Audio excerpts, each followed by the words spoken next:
Hello guys, welcome back to Garage Football. It's our live watch along for England's World Cup qualifier against San Marino at Wembley Stadium with John and James tonight. Both West Ham fans. Follow those guys on Twitter and YouTube. Their channels in the description below. England's lineup's in, much changed as predicted. So looks like 4-2-3-1. So Nick Pope's in goal. A back four of Reece James, Connor Cody, John Stones, and Ben Chilwell. Holding two of Calvin Phillips and James Ward-Prowse, attacking trio of Jesse Lingard, Mason Mount, and Raheem Sterling, and Dominic Calvert-Lewin is up front. So subscribe to Garage Football if you're new, and let us know your match thoughts, comments, etc. in the live chat. So lads, thanks for joining us. James, we'll start with you, mate. Obviously, we know England are going to win tonight. But in terms of predictions, what do you think the scoreline's going to be, and what do you make of England's lineup? Yeah, so I mean, there's a lot of players in the starting lineup that have got a point to prove. Especially with the Euros coming up. So yeah, that's got to be a big win for us, really. Expecting a few goals, really. I'd imagine at least 5. Just with the players out there that have got points to prove, like I say. Yeah, definitely. John, what about you, mate? Yeah, it's interesting that we were talking beforehand, like the bench is the strongest part of the squad, and for completely understandable reasons. ITV are showing that it's a 4-3-3 rather than everywhere else saying it's a 4-2-3-1, but it's still a very, very good lineup. I'm very impressed to see how Cody and Stones played together. Yeah. I'm impressed with that back four. If I remember correctly, I think Mason Mount is in the midfield 3. So you got Lingard, Calvert-Lewin, and Sterling as the attacking 3. It's a good lineup. It's a very, very good lineup. I mean, to be fair, I'd be happy with this if we had the similar lineup against Poland. To be honest, I think it's even though you can argue it's a bit of a lesser side as we're talking about. I think it's good. I think it shows. I think Southgate showing intent with get the first game off with a good roll. Definitely. Yeah, exactly. Yeah, I mean, obviously teams like San Marino, Liechtenstein, Andorra, we're going to wipe the floor of these teams. You're not going to learn a lot, but I mean, this lineup in particular reminds me of when England used to have B internationals. The last one was like maybe 15 years ago, was it something like that? And those kind of B internationals, the lineups were obviously not the first team, hence it's a B international, but they had players that were either coming back from injury. I think Michael Owen played in the last one when he was coming back from injury. Players that have not been in the squad for a while. So tonight, Jesse Lingard's not been in for a couple of years. It's his time to shine. And ones that are on the periphery, one who maybe come off the bench a lot, but actually starting the game. So I think that's that's what the lineup sort of tonight reminds me of, really. Yeah, definitely. I think it could be a big game for Reece James as well.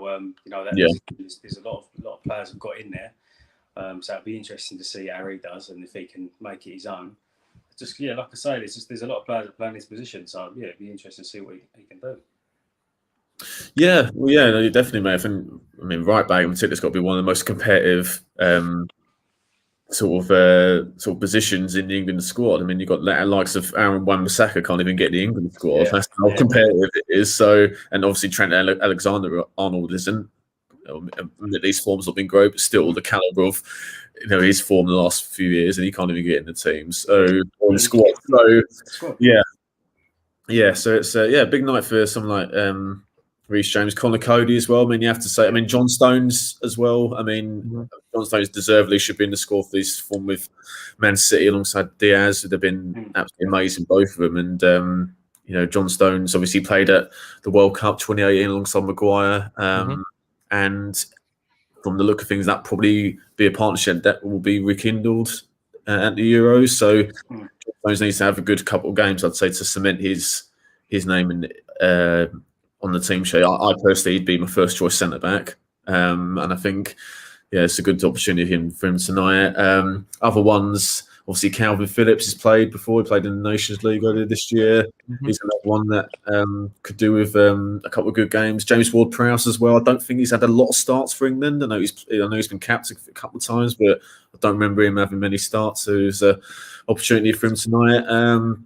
As I've mentioned, Jesse Lingard hasn't played for a couple of years, and I think when we got to I think we finished third place in the First Nations League. I think that was, I think it was that time Switzerland. I think it was that. I think that was his last cap. So coming on to a couple of years now. So big opportunity for a few players. You're not going to learn a lot ability-wise against San Marino, but still to get 90 minutes or even just starting a competitive international, you can't really complain too much. Yeah, absolutely. Yeah, no, I mean it's going to be an interesting one. I've got my heart is saying that Ward-Prowse is going to be involved at least with maybe 2 or 3 of the goals, maybe an assist or a couple in there to prove himself. Like you're saying, Lingard's been setting it alight in the league over the last couple of months. Is more than capable of playing that position. I personally, I would have had Sterling and Lingard the other way round. I think Sterling's a little bit stronger on the right hand side than he is on the left. Lingard's natural position is a left winger as well, so that would be. But at the same point, all 4 we've got up front are more than capable of filling into each other's positions as and when is necessary.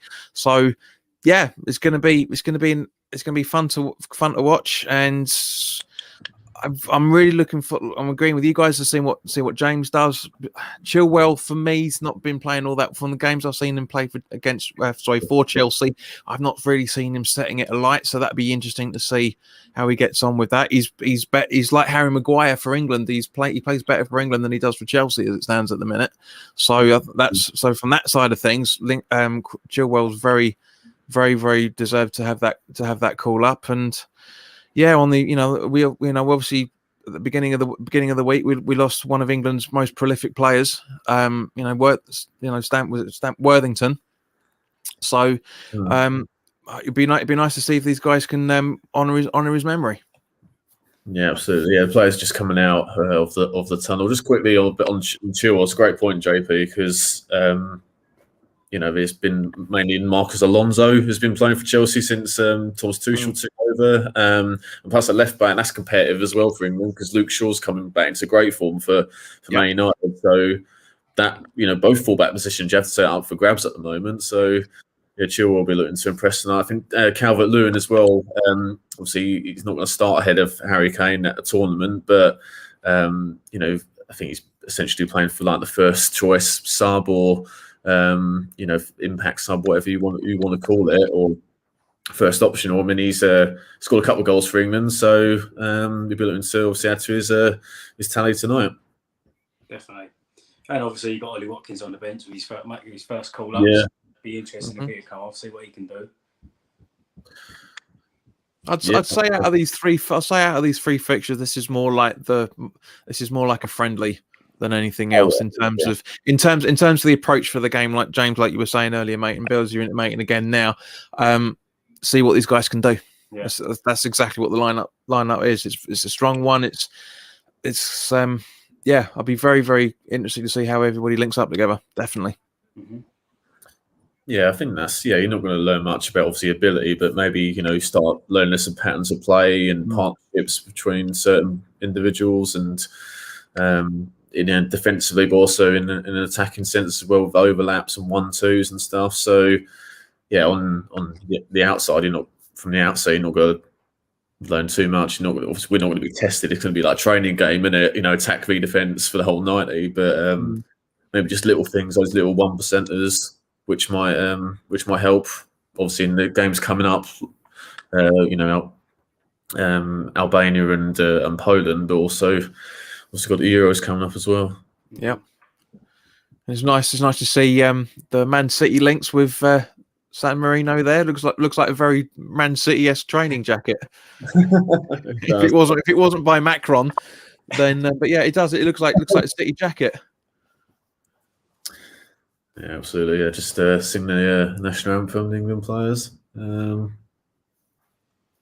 Just pan to John Stones. As I say, yeah, big game for him. Maybe not tonight, but if he can play these remaining couple of games, maybe I think there's a couple of pre-tournament friendlies as well. England have got for the Euro. So if he plays well up to then, I think he's definitely a starter. Yeah, I think that's got to be the back two for me, Maguire and Stones going forward. Besides them, I don't think there's many options for us as a centre half really. Besides those, I think, I think we've got options, but in terms of starting options, I think that's a different question. I think I really like Mings from Villa. I like Cody. Obviously, he's playing tonight, but it's hard to say whether them. I think Stones definitely has to play, and I think Southgate does like Maguire, so I think it'll be the same. Be those two that we had at the World Cup. So, but then again, we might play three at the back again. So that might be an option for one of the other two, or have Carl Walker as a centre as before. So yeah, we've got options. Just I think with Southgate, I think he got the combinations going forward right in the First Nations League where we finished third, but then the last one, we had a couple of draws.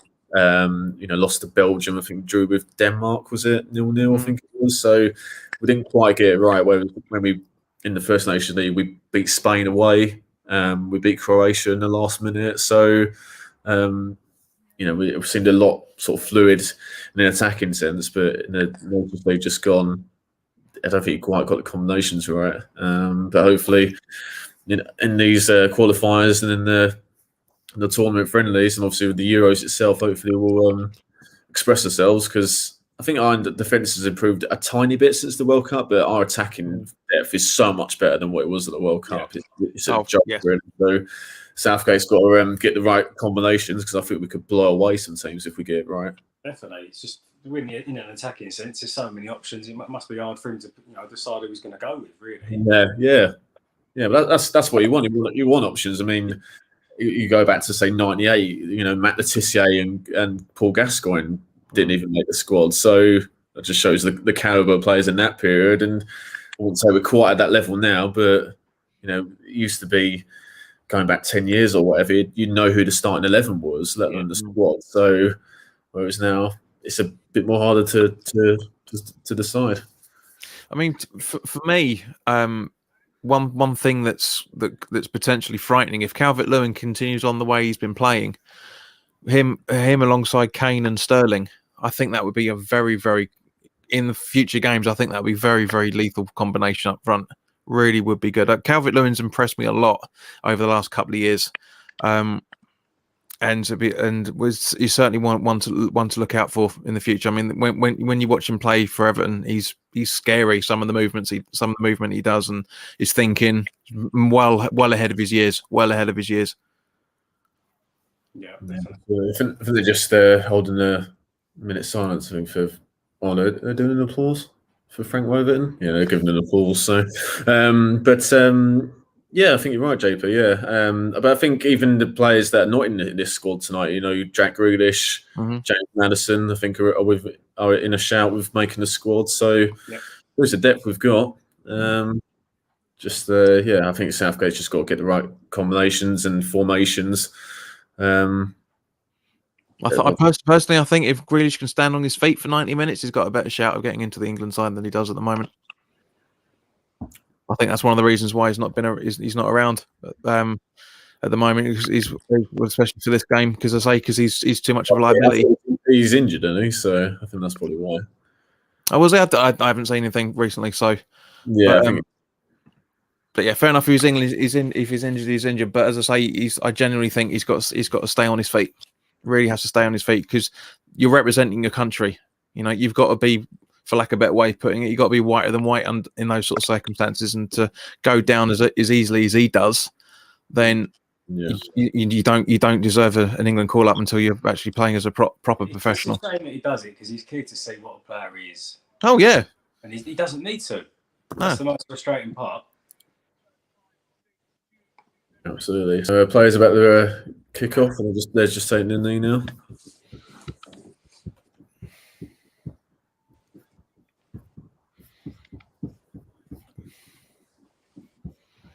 But it is funny just looking at the San Marino away kit, shall we say, is pretty much almost exactly the same as the dark blue that we've got on our training jackets. So that would be quite entertaining when at a certain point trying to figure out who's warming up. It's weird with so we're underway now. I mean, England are playing in their away kit, playing in their blue kit. And San Marino looks like they're in England. They're playing in the white kit. That's what I mean. If people just tune in, they'll be like, "Hang on a second, who's who? What?" Yeah, Yeah, exactly. Yeah. But I quite like the blue kit actually. Some of the kits over the years been a bit dodgy, but I think I quite like that one actually.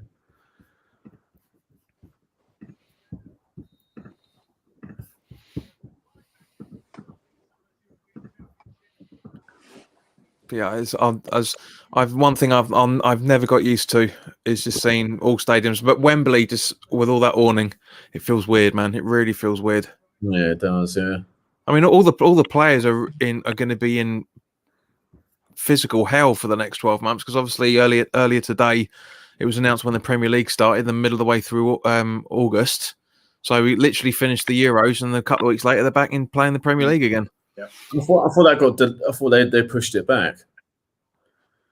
It was the 14th of August I saw this morning, unless it's changed.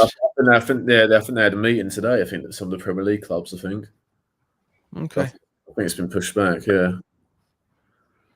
Because I think the break from the end of the Euros to the start of the Premier League was 4 weeks or whatever. Now it's not, I believe. Let's have a look. Where are we? The Albania game is going ahead. They've got enough place to do it, so that is happening on Saturday. Oh, that's good. Raheem not for the first time tonight, I would have thought. It's hard to work out who's got it at times because obviously there's shirt numbers for England. They change every game. Oh, it's Sterling. So well done by the goalkeeper. It's not like a load of other nations where Spain, like if you're like David Silva wore 21 from the start of his career to the end. It's like they have a certain squad, and same with like say the England cricketers or whatever. Whereas with England, we're very traditional 1 to 11. 1 to 11. Yeah. And you obviously get certain numbers when it comes to tournaments. Well, obviously, we try and keep an eye out on the other nations. Was it Northern Ireland and Scotland playing tonight as well? So it'll be interesting to see how those guys get on. Yeah, absolutely, yeah. Do you think we might be lacking a captain in this side? Is it Sterling tonight who's the captain? Tonight's Sterling, yeah. It's usually Harry Kane, isn't it, when he's on? Yeah. Yeah, possibly. Yeah. Well, I think Cody. If he obviously he's the captain at Wolves, isn't he? So yeah. If he had more England experience, I think I would have expected him to lead the arm. But Raheem's, he's. How many caps has Raheem Sterling got? What, 40 caps, 50 caps? Is it maybe more? So about that? Yeah. He's obviously in the established international, so But I don't think leadership's really needed for this game tonight. Yeah, no, you're right. But no, still a nice feather in his cap, though. To be fair, there's a Lingard just forced the throw in. He's looking for Souček in a box there.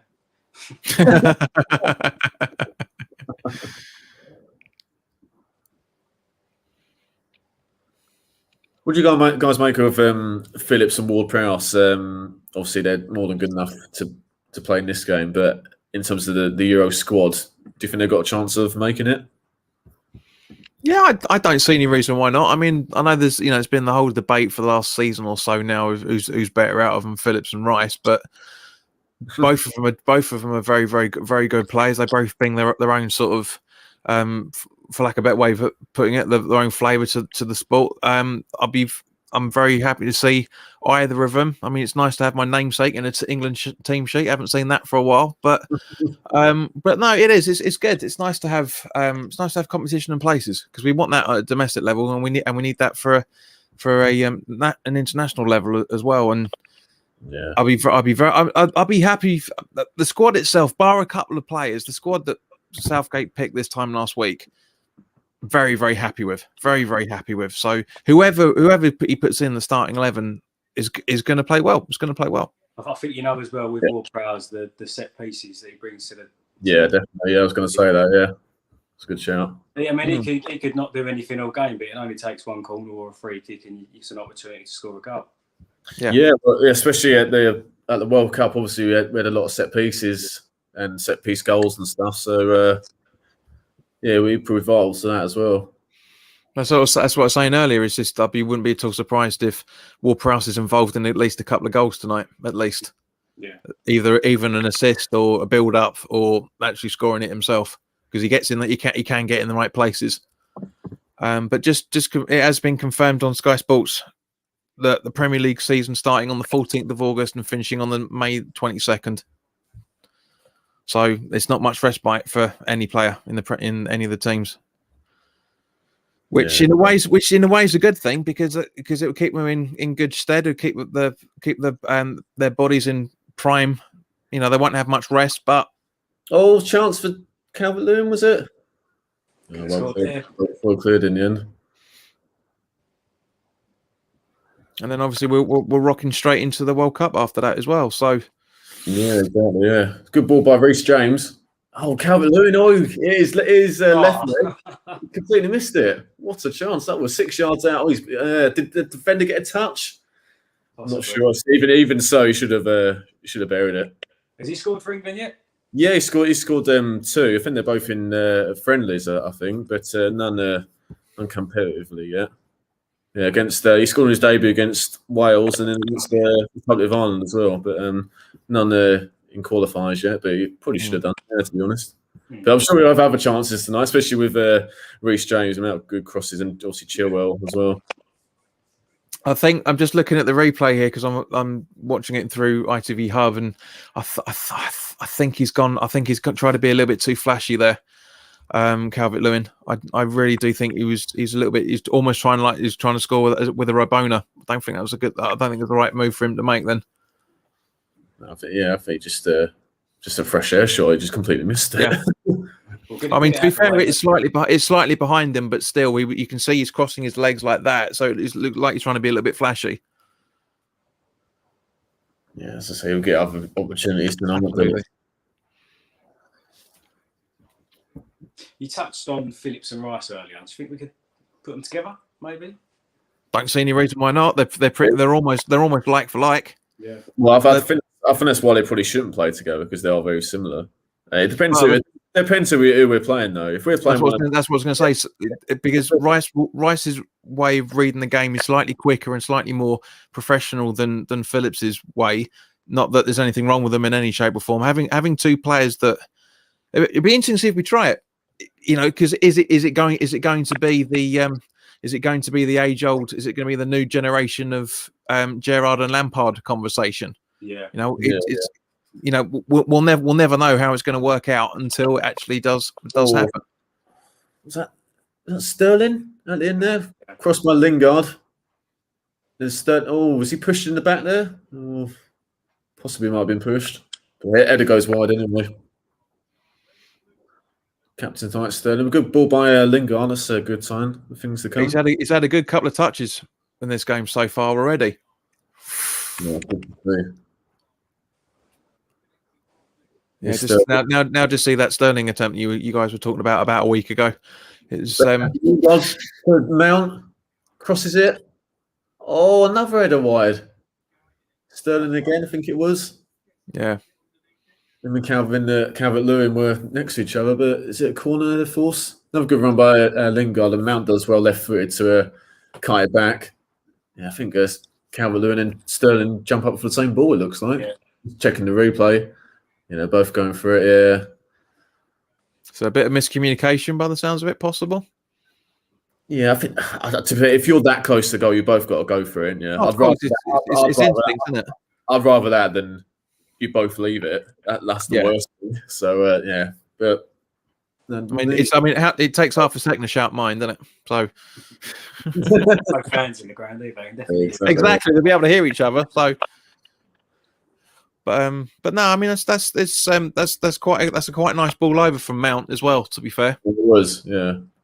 And you can see that Calvert-Lewin gets his head on it, but yeah, just when you got two other people around you, you're never going to score 100% proper header like that. But yeah, I think Mount's more in an attacking sort of number 10 role because obviously you've got Phillips and Ward-Prowse, so you can make those.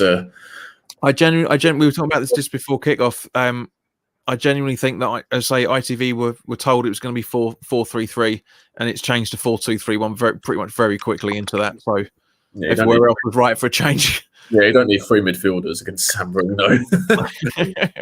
You probably just put one in there. I think you'd be all all right. But... What you mean? What and put Calvert-Lewin alongside? Sorry, Lingard alongside him, alongside Calvert-Lewin. I think it'd be quite a good touch out of that. Just leave Calvin Phillips on his own. Just put Ward-Prowse as another attacker. Yeah,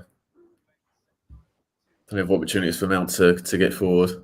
I love this comment from Jim. He's trying to bait us like Robbie on AFTV. Look at look how he's put us there. I'm not getting baited like Robbie does. Robbie on the AFTV, the live watch-alongs, he always gets done. And the random names that he comes up with. Oh, good save by the goalie. 20 yards out, I think it was. Curling effort. Decent strike, and then, well saved. Bit of a camera save, to be fair. I think he made a meal of it. A bit like Jersey Dudek back in the day. Remember him for Liverpool. All goalkeepers do it now, mate. That's the thing. Yeah, that's true. Yeah. I mean, the amount of times I've had conversations with mates over the years, like if you can get your fingers to it, you can get your hands to it. Do you know what I mean? You don't have to do this as he done there. Was it Benedetti or whatever his name is? Benedetti. You don't have to do a Superman save for that. You can just get your hands out like that and bam. Yeah. Roy the Rovers style rather than Superman. Yeah, agreed, mate. Agreed. Well, we said about set pieces from Ward-Prowse. He's taking out another corner. He's lethal with them as well. You can definitely see we're working on these in training, the way the players are set up. And then, yeah. What was it that Glenn Hoddle called it at the World Cup? Love training. How's that not gone in there? Oh! That is poor. That is absolutely poor. Shocking. I've just seen the first corner of the replay. Why do daisy cutter for that? It's ridiculous. I think Stones should have scored there. Me and James are just in this one. Mount's crossed it, and that's a great ball. Well, Stones, he's trying to open his. I can see what he's trying to do. He's trying to open his body to force the angle. He just gets. It comes off his heel, doesn't it? He's only a couple of yards out at the most. Yeah, you can see Stones is shouting at himself for not getting there. Yeah, big chance for Stones there. But again, another good ball in by Mason Mount. The second one in the space of minutes. I mean, the second corner and that attempt just then, Stones is equal life to both of them then, and he's angry at himself for not scoring either as well, which I love seeing. I love seeing players do that. I love seeing. It's what like for example, when with Antonio, for example, when he misses it for a couple of yards, he's bellowing at himself. Yeah. It's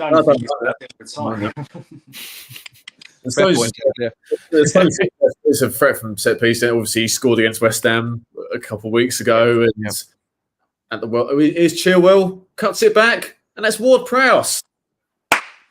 Makes it 1-0 England after 13 minutes. In the first goal. Yeah, I'm sure that's his first England goal. It's got to be, I think. I'm just going to check. But lovely sweeping finish. We'll see it in a minute, John. Yeah. By the time you guys wake up tomorrow morning, I'll be able to see it. Yeah. But I did say I said my gut instinct said his Ward-Prowse is going to be involved. Yeah, it was a good move. Chilwell cut it back, and then Ward-Prowse 12 yards out. Sterling. Like yeah, it's just net this up now. Yeah, it's beautifully worked. Beautifully worked. A lovely finish in the bottom corner. So goal had been coming, and nice finish. It's quite obvious that Ward-Prowse's hobby is golf because he celebrated with a golf swing. So, you know what he's been doing for the majority of this week. Well, he's certainly connected well with his left foot there. Yeah. It's a beautiful run by everybody. It's practically pitch perfect. No, good, excellent strike. Yeah, it's his first England goal, so well done to him. Cool. Radar's rarely wrong. I should have put a bet on that Ward-Prowse to score. It should have done, mate. I wonder what the odds were for England to win tonight. It must have been like 1 to 100 or something, wasn't it? Pretty silly like that. And what was the odds on Leicester winning the league? Was it 5,000 to 1? It was, yeah. Probably that for San Marino to win tonight. Well, no, I think after that Leicester obviously they won the league. Bookies don't do that ridiculous odds anymore. So they don't. They will in a few years' time. Once it all settles back to normal with Man City, Man United, Chelsea winning the title, they'll start doing it again. You watch. So I think the max is like, I think they do 1,000 to 1 for like the really unlikely ones. I think they did it anyway. But that's what we love about football, how unpredictable it is. Yeah, this game will be the opposite of that. This will be very predictable tonight. Right, but come on, we talked about commentators' curse beforehand. Come on. You never know. We could switch off and they could get a couple. You never know, man. We've seen worse. To be fair, yeah, but you know, I mean, granted, we haven't seen worse since the McLaren days, fortunately. But Wally with a brawler, yeah, that was here. Yeah, it was. Yeah, shocking that was. And we got them again, haven't we? Croatia in our group, the Euros. Yeah. But since I don't know about you boys. I don't actually fear them because in the first Nations League we drew, I think 0-0 in Croatia, and then we beat them in the last minute at Wembley. I think Kane was it? Harry Kane who scored the winner. Yeah. That got us to the Nations League finals. I don't. Obviously, they'll be the most difficult team in our group. We'll see the other team, Scotland and I can't remember. Northern Ireland.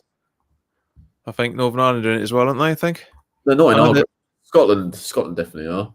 Yeah, because Northern Ireland are losing 1-0 to Italy as it stands at the minute. Oh, is Sterling cuts it back or well defended? Yeah, I have to check who's in our group. Czech Republic are the other team. Czech Republic, yeah, good answer, yeah. So I think Croatia out of those three are the toughest of the three, but even so, I don't fear them. I have to say. Can't underrate the Czech Republic, though, mate. No. I think I do even Scotland as well, but I think be a good game.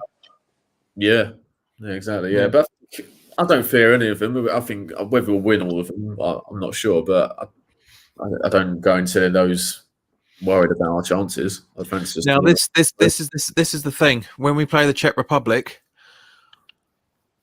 I'm not sure how I'm going to react to Souček and Sofal. I really don't. you just know Souček's going to score. You just know it. Well, that's the thing about them too. Obviously, particularly Souček, obviously playing in the Premier League. We know, the England players. Obviously, you got Deck and hopefully Lingard's in the squad as well. They'll know exactly what he's like. So. I mean, even Rice has said when England played the Czech Republic a few years back. I think it was one of his first call-ups. He said he played against them then and he bloody hated it.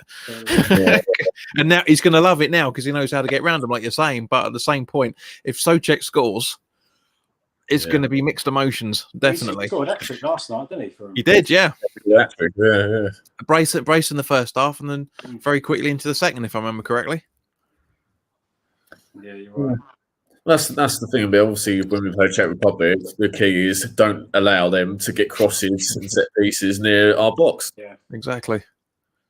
So, well, easier said than done, of course, but that's where that's where his strengths are anyway.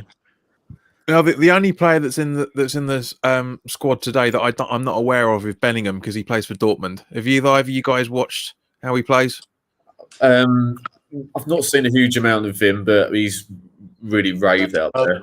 No, he gets a lot of good reviews. Yeah, so he's for someone so young, it's crazy the ability he's got, and it obviously got a little bit in the press and sort of slayed on social media. But Birmingham City, they retired his shirt, didn't they? His shirt number. Weird one. Really? Yeah. So was it 22? Was it James? His shirt number? I think something like that. Anyway. So yeah. Yeah, something like that. So essentially, like obviously with West Ham number 6 retired for Bobby Moore, etc. But they've retired the I think it's the 22 shirt. Yeah. Wow. He played. I know he was Birmingham City's highest ever sold player. I know that, but Jesus Christ. But no, he's. I wouldn't say a lot as well. I mean, Birmingham have got quite a bit of history as well. It's not like a. Yeah, exactly. Yeah. But no, I think that just shows the obviously the impact he had there. But Dortmund, by the sound of it, he's doing really well. I mean, he's only I have to check how young. I think he's not even 18. I think born in 2003.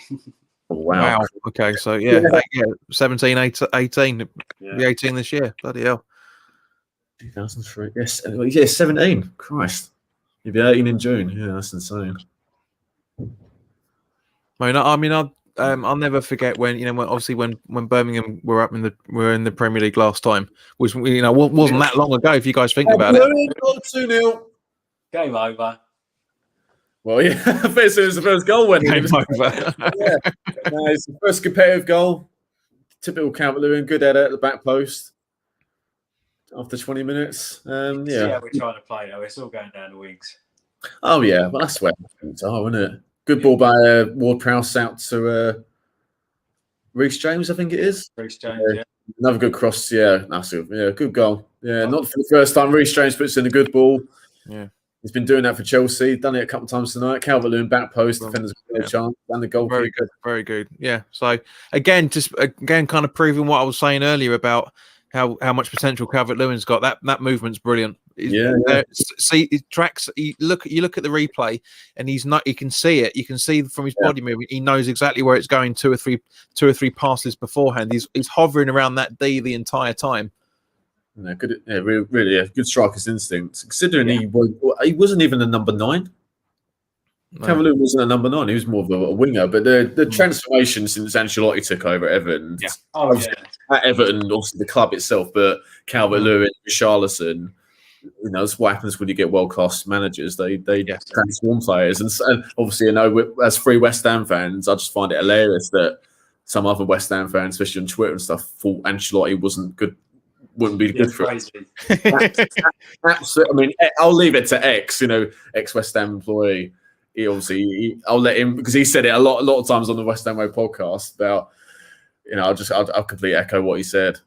He's an amazing manager. The reason why a lot of people don't like him was because he had an okay stint at Chelsea, but it's Chelsea, for fuck's sake. If you're going to have an okay stint at Chelsea, you're going to do well with a smaller club. About that, John. I think they were just saying about his ability. Can he do it?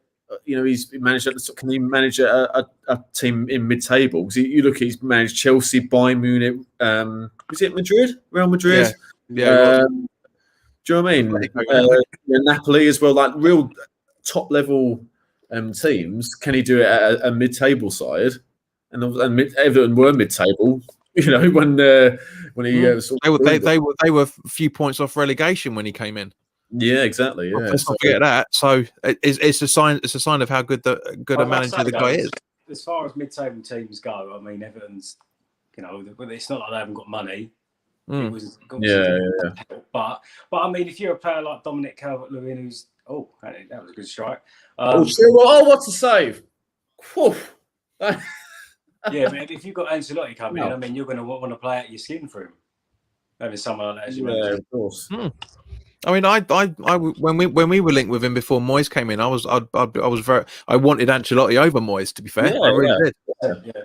But I'm sure a lot of us are as well. I'm very happy to be proven wrong on that, because I think maybe what some of the fans might have thought of is, is it Pellegrini again? But I think Pellegrini was never the top.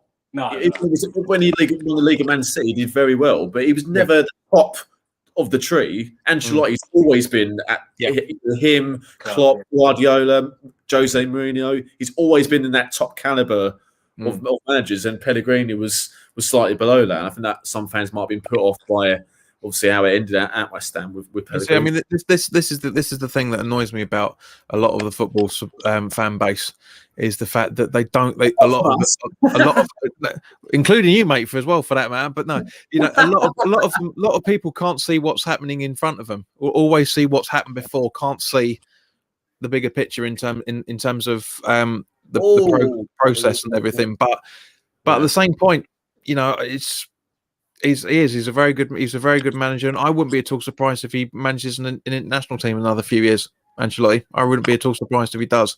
Yeah, he's done everything else, hasn't he, in club football? Exactly. So, that's a good, great shout. Let's go to the comments. Hey, Jonathan. Oh, hey, John.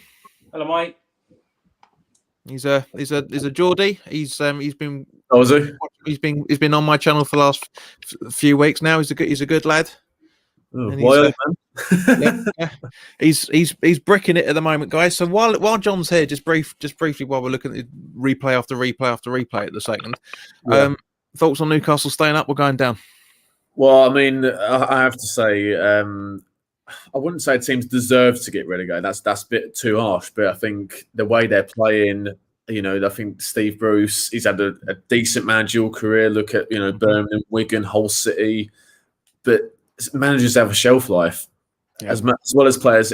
I think he's on his way down. If you get a manager from Sheffield Wednesday in the Championship and you're in the Premier League, do you know what I mean? You're not going to reach mid-table. You're always going to struggle. And they got away with it last season. I mean, if you look at their XG and stuff, it was really, really in the negative last season. They got away with it. Mount shoots, all well saved. So they got away with it last season, but this season it's caught up with them. And if you play outdated tactics, he's not a active manager at all. I mean, he sticks to it. But they've got a big struggle. Fulham, the press is not on Fulham. They got promoted. We're expected to go down, especially at the start of the season. And the way Scott Parker has done absolutely amazing. If he keeps them up with that squad, and he's not going to win Manager of the Year, be Pep or maybe David Moyes, but he's got to be in the shortlist because he keeps them up. It'd be amazing. But yeah, on Newcastle, I think they've got a big ask because they played awfully against Brighton. I don't know if you lads watched it. Terribly, It's one of the worst 90-minute performances I've seen for a good couple of seasons now. From a Brighton side where you can't usually see where they're going to get a goal from. Yeah, exactly. Yeah, they can't hit a barn door or banjo most of the time. They score 3 goals in 90 minutes. Yeah. I mean, a good team keep the ball well, Brighton and stuff, but score 3 goals in a game. Yeah. I'm pretty sure that's the first time that this season they've done that. So I think the Geordie fan base have been a little bit too harsh on Bruce, to be honest, saying that he's not one of theirs and all that. So I think that's a little bit too deep for my liking. I think it's too deep for my liking. But I just think ability, you can't go from Rafa Benitez and then hire to Steve Bruce. I know. Rafa Benitez kept that team up somehow for a couple of seasons. Oh God, yeah. And he's like the top. We're talking top level manager. He just about kept them up. Yeah. If you go from him to Steve Bruce, what do you expect? But I mean, Newcastle and Fulham are 2 teams that I've got big soft spots for.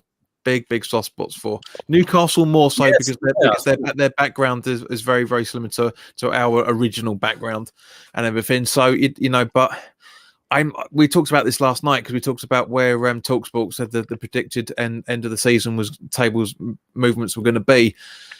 Yeah, and I do genuinely think either Fulham or Newcastle are staying up on goal difference. I think it's going to be that close. It really is going to get for that 3rd relegation spot. I genuinely think it's going to be that close. It's going to be 1 or 2. If it goes to it, the last game, them 2 are playing each other, aren't they? Exactly. That's what I mean. Yeah. So, but I do think it's going to be between those 4 and obviously Sheffield United, West Brom, Fulham, Newcastle. The way Brighton played, I don't think they're going to be dragged down into it.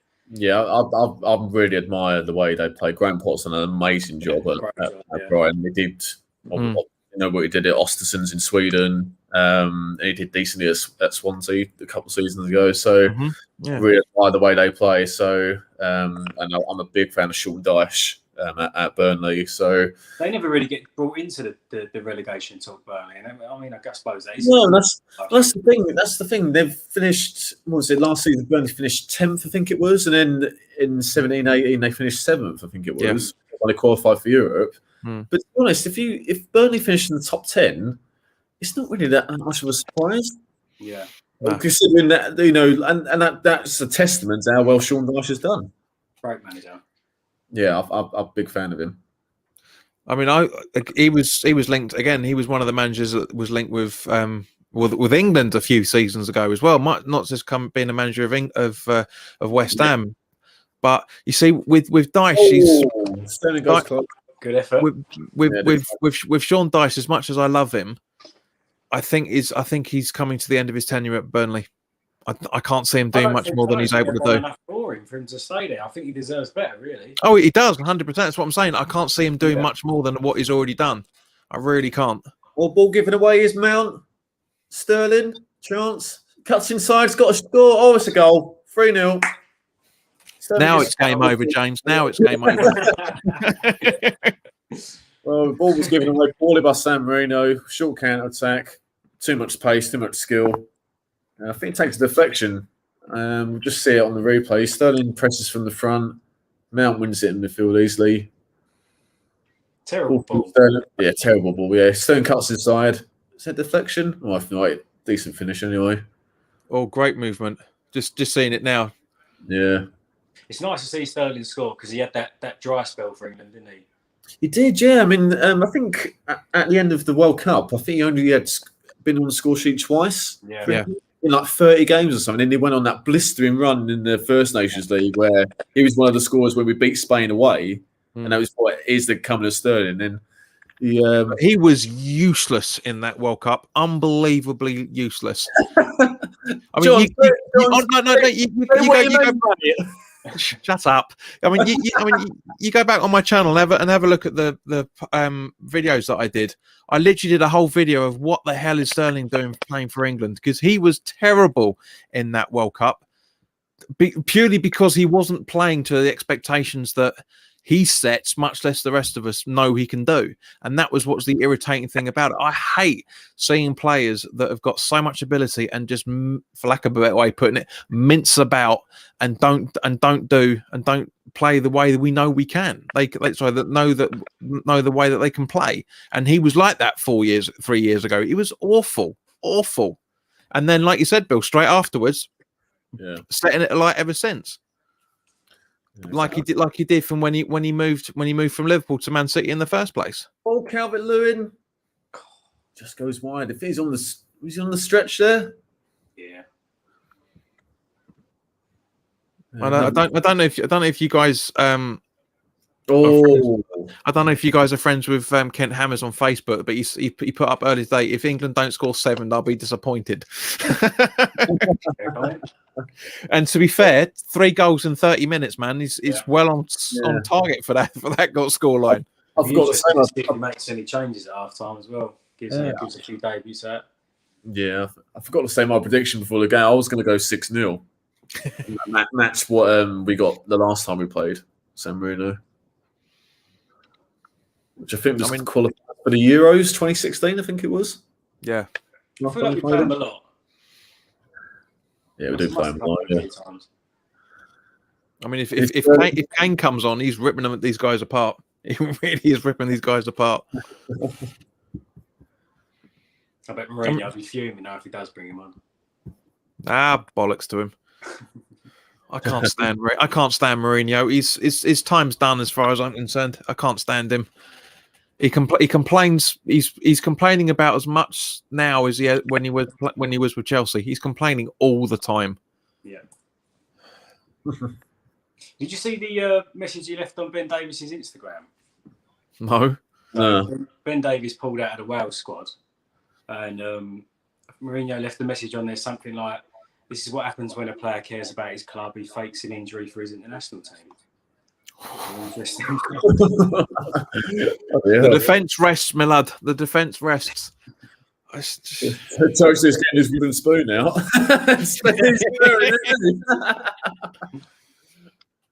Oh, full ball flashes across from Lingard.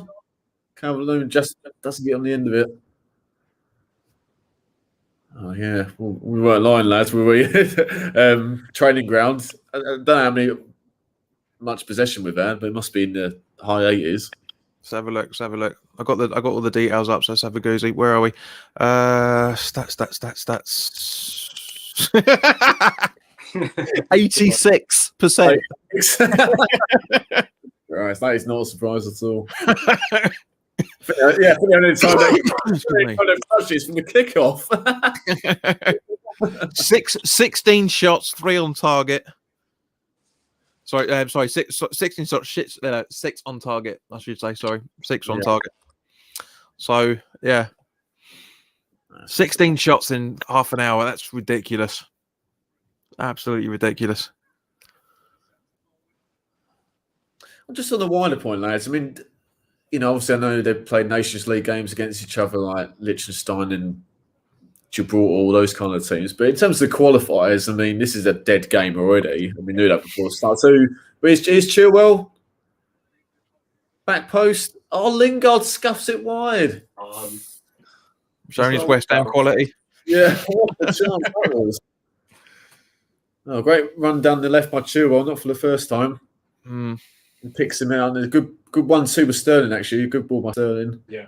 They're queuing up at the back post. There's a great ball by Chilwell, right option, and Lingard tries to side foot it first time, and then just scuffs it wide. Just seen San Marino's build up just before Chilwell did that run.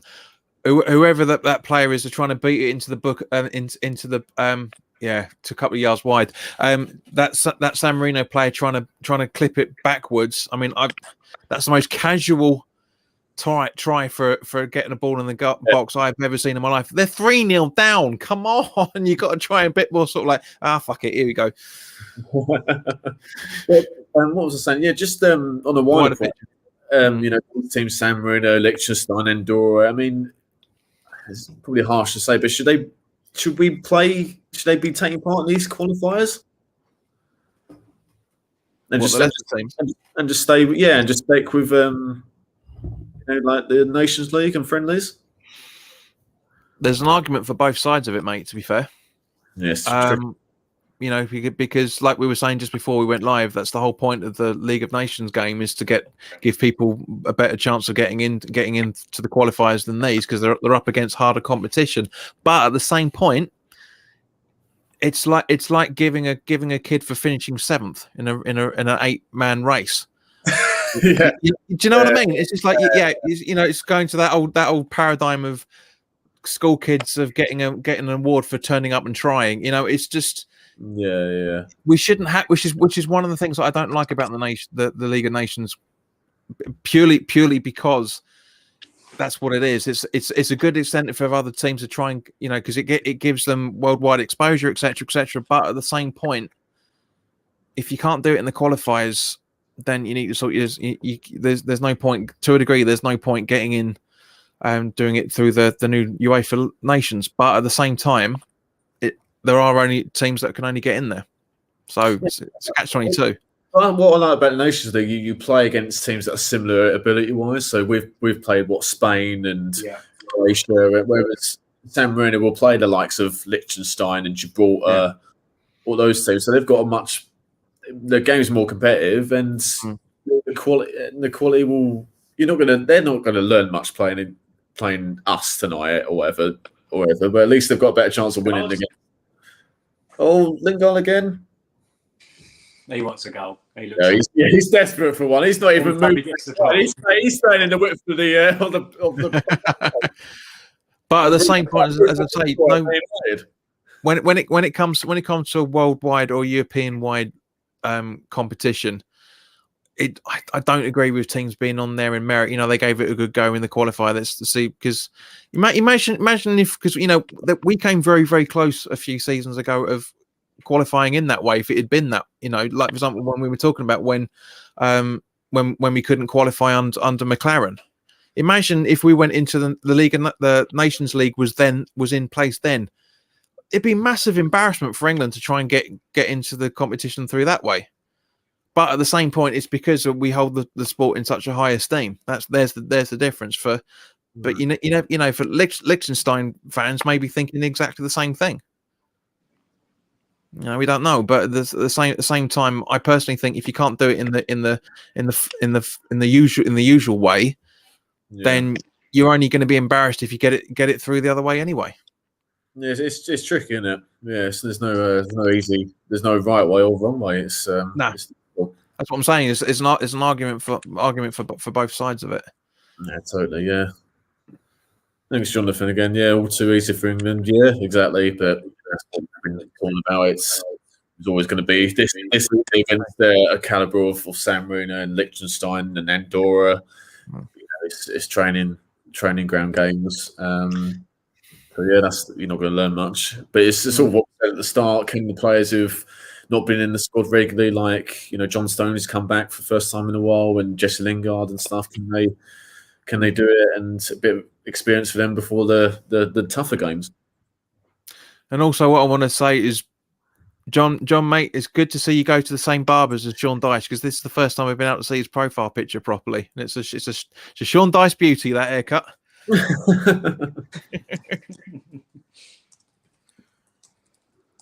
But yeah, no, as I say, it's just I'd rather we played stronger opposition in these qualifiers than. I mean, obviously Poland's going to be the hardest out of the three as it stands at the minute, but you know, I'd rather us qualify by playing the likes of Spain, playing the likes of Portugal, etc. Because in that regards, then we can start then the newspapers can start getting all fucking cocky about us going to be able to win it and all that sort of stuff. But when you're qualifying, no disrespect to San Marino and everybody else in the same group, but if we're qualifying by beating the hard teams, then that's when we're going to say there's a good chance that England are going to progress through the finals. Well, the Nations League is that's why overall it's a decent competition, because we're playing teams that are more to our level, and the likes of San Marino playing teams more to their level. So, you know, obviously it's not an official tournament like there's still a tournament, but it's not like quite the Euros and World Cup. It's still good experience and stuff, because it's in a technically competitive internationals. Yeah, exactly.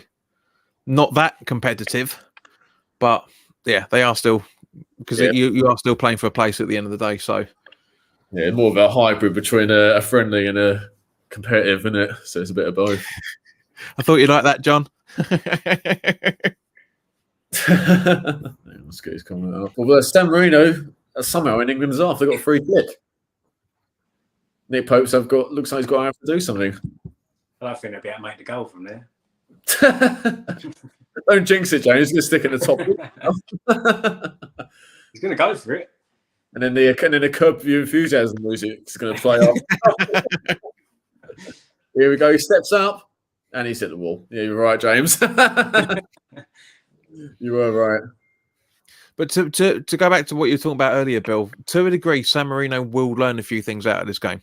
They will learn about how they need to organise themselves in the front of the defence. Lingard, oh, what a save! Come on. Come on, Lingard. This is second. You know, they will be able to teach themselves how to organise their midfield better out of the defence and stuff. So it'd be interesting to see what the results are for the other San Marino games. But yeah, that's a poor free kick. I'm trying to be Mr. Diplomatic here and give him some credit, and then just straight at the wall. That was terrible. It was pretty poor. It wasn't the most powerful either. I think James was right. Even if it did get past the wall, I think it would have reached the goal. I think Sterling should have taken that myself, but rather than passing it to Lingard, then I think Sterling should have taken it. He could have got a decent whip on it. Again, Sterling cuts across. Oh, he's shot wide. Another big opportunity for Lingard. Just watching that again. I know Sterling's after they're showing again. He will be on the score sheet by the end of the 90, I reckon. Lingard, I reckon he will, because that's what he does. He tries a few things, it doesn't work. He tries something else, and bam, it's straight in. I'll tell you what, that's a good save. But the goalkeeper's actually quite a distance off his line. Yeah. Which helped him cut the angle down. But they did everything right, Lingard. Stick it in the corner. It was a good save. He's really surprised me. Lingard didn't rate him at all, really, before he came to us. Here we go. Right, come on, James. For what reason? I don't know. Maybe it's just because he played for Man United. The fact that he hadn't had an appearance for over 2 seasons had something to do with it. Yeah. I don't know. I found him pretty irritating. I'm guessing the majority of people did, but since he's come to us, he's just even unbelievable. There's always been a player in there. That's the thing. Yeah. Well, there's a reason he's played probably over 200 games for Man United, isn't there? Absolutely. Well, I'm sure we were all surprised how quickly he settled in. His debut against Aston Villa, he was awesome, wasn't he? Yeah. So he must have trained really, really hard, because he played a couple of Europa League games in the early Carabao Cup games. I don't think any in the league. So he must have trained his absolute bollocks off. Yeah. The Solskjaer, obviously at the start when he joined with Moyes and stuff, because to be at that level of fitness, but that level of performance immediately was absolutely great. Just for seeing a team that are out there as well. Just beforehand, just seeing that save that Bettinelli did, or whatever you pronounce it, from that second Sterling attempt. He actually gets his touch on it. That's a really good dive that he does. Very, very entertaining with that. But with Lingard at the same, like you guys are saying, like you guys are saying, it's just the fact that he's worked hard. You know, yeah. Let's not as irritatingly, stupidly crap as Man United have been over the last couple of seasons. You know, Lingard hasn't been picked because there are better for the Man United squad. There are players better ahead of him, which are getting picked. But from our point of view, I'm not surprised that he put. I was surprised to see the performance he put in, but I'm not surprised because, like I said, we've always known there's a player in there. He just can't get into the Man United side. Yeah, and I think there's a few things off the field as well, which I don't know if there's been any deaths in the family, but there was something that was his family and stuff, which obviously would affect anyone, let alone a footballer. Doesn't that? Oh, of course, that would affect anyone, wouldn't it? So I think you add all that, and as you rightly say, you look at the options United got in the wide areas. You know, Rashford, Greenwood. You know, you've got Bruno Fernandes, Pogba. Yeah. Unfortunately, he plays in a position that every single transfer window, Man United are looking to try and strengthen with another player. Yeah, they were linked with Sancho like literally every day last year, weren't they? Yeah. Honestly, John, I can't believe you changed your profile picture, man. Honestly, look, he's. You come on, man. You're bloody Geordie. You should be able to take a bit of banter, can't you? Christ almighty. But yes, we are keeping an eye on him, John, mate. That's what we're talking about in a minute. I feel all Newcastle fans, their enthusiasm for their club and their humour has been suffocating this past 3 or 4 months or whatever. But yeah, just what John says about Lingard. Yeah, I think he's played well tonight. A couple of chances. First one probably should have done better. Scuffed it wide, and then that second one up, I think he did everything right. Just a really good save by the goalkeeper. Yeah, absolutely. Tried to stick it in the corner for just a top class save. But I fancy him to get on the score sheet. But I think even just in his general play, you can sense the confidence he's had since he's carrying on that form he's shown for West Ham so far. He just doesn't look like a player that's played about 7 games in about a year. Do you know what I mean? He's so sharp. And in a way, I think Lingard's given a hint over the last couple of days of where his future lies, because there was an interview that he did that came out yesterday, saying that Southgate was telling him to stay in the Premier League, don't go abroad, and that West Ham was the perfect fit for him to get game time. So is that a hint of what's coming in the next 5 to 6 months? We'll wait and see. But sorry, 3 months, 2 to 3 months, I should say. Yeah, well, I think if you're Lingard, obviously, I think that's great advice by Southgate. Absolutely brilliant. And it obviously just shows. I mean, Lingard's barely. Has he played 10 games for us, something like that? Now, mate. Actually, yeah, you're right. It's not that far off it. He's played that. He played a short amount of first team games, and he's already immediately back in the squad. Yep. So, no matter who he joins, hopefully from West Ham point of view, hopefully he does join us this summer. But whether it's us or Leicester or someone like that, he's got to play in the team every week, and he's got the quality. Who else would there be besides Leicester, really? I mean, is anyone else that would? Can't see him going to Chelsea. Can't see him going to Arsenal. Maybe Arsenal, actually. Possibly. Can't see him going to Liverpool. They do like a player from United. I remember they got Welbeck in, didn't they? Yeah. So possibly. Yeah, and Mkhitaryan as well. Yeah. But no, I think Lingard. I mean, that's the thing about, obviously he's probably not good enough to be a Man United's team, but he's more than good enough to walk into a lot of other. 100%. So it's just as you guys have rightly said, United's strength is in the attacking player, the attacking players and wide areas in particular. So it's not a great shame. Like, there's some United players over the years where they weren't really good enough to play for a lot of Premier League sides. Like maybe a bit like someone like David May, for example, wouldn't have got into a lot of Prem sides back when he played. Do you know what I mean? Those kind of players. But whereas Lingard, he'll play for as you shown for West Ham, he's got the quality. So Definitely. But overall, for that first half, I think we've done. To be honest, I don't think we're out of third gear yet.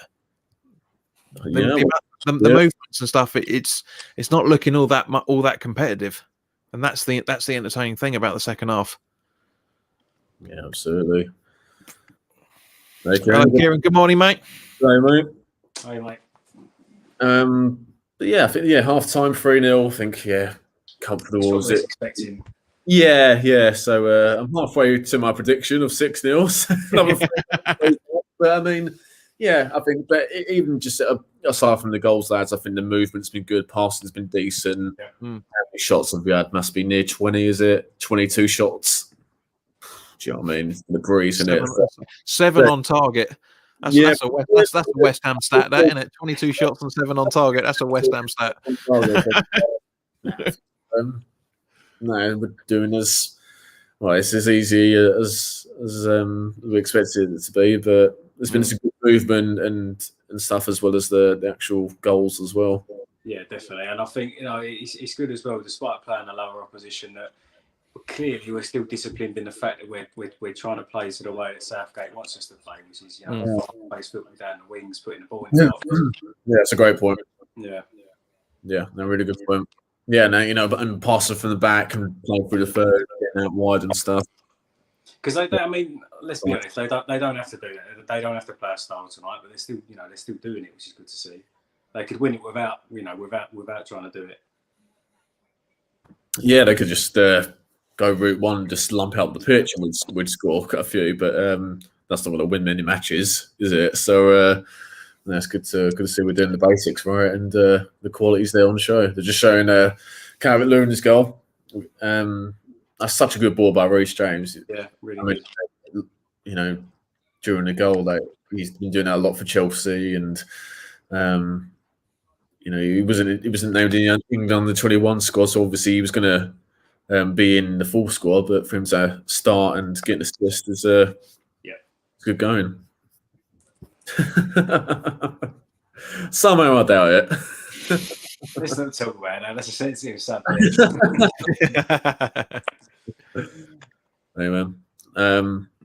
That's good. Yeah, good signs from England. Be interesting to see if there will be subs made, but will they make any at half time? Possibly, but I'd like to see Shaw play, because I think he deserves it after his England form. Foden, it'd be nice to see have Deck on. I'd like to give Watkins and Bellingham a go as well at some point. But hello, Yusuf, mate. Hope you're all right. Yeah, Kent Ammons has put up on his Facebook. Is it me or is Sterling greedy? Great, Chelsea boy, keep your mouth shut, son. He's back on form again. 24 hours, and he's still trying to wind me up. That point, JP. I think Sterling's got a lot more selfish over the years, but his goal scoring's got better. So I think that's when he broke into the Liverpool team, it was more about getting assists, and I don't think his composure wasn't the greatest. But since obviously Pep's joined Man City, his game, overall game, and then his finishing is just taken off. So absolutely. I don't mind that. I mean, it's a classic, isn't it? Strikers or forwards have got to be selfish. Look, Jermaine Defoe being an example. So I don't mind that personally. Yeah, I wouldn't say he was greedy, but I'd say it was more he's hungry for the ball rather than being greedy. Because if he was greedy, even though I criticised him for doing what he did with that passing to Lingard, I said he should have hooped it himself. If he'd have done that, then it's more of a case of saying that he's greedy.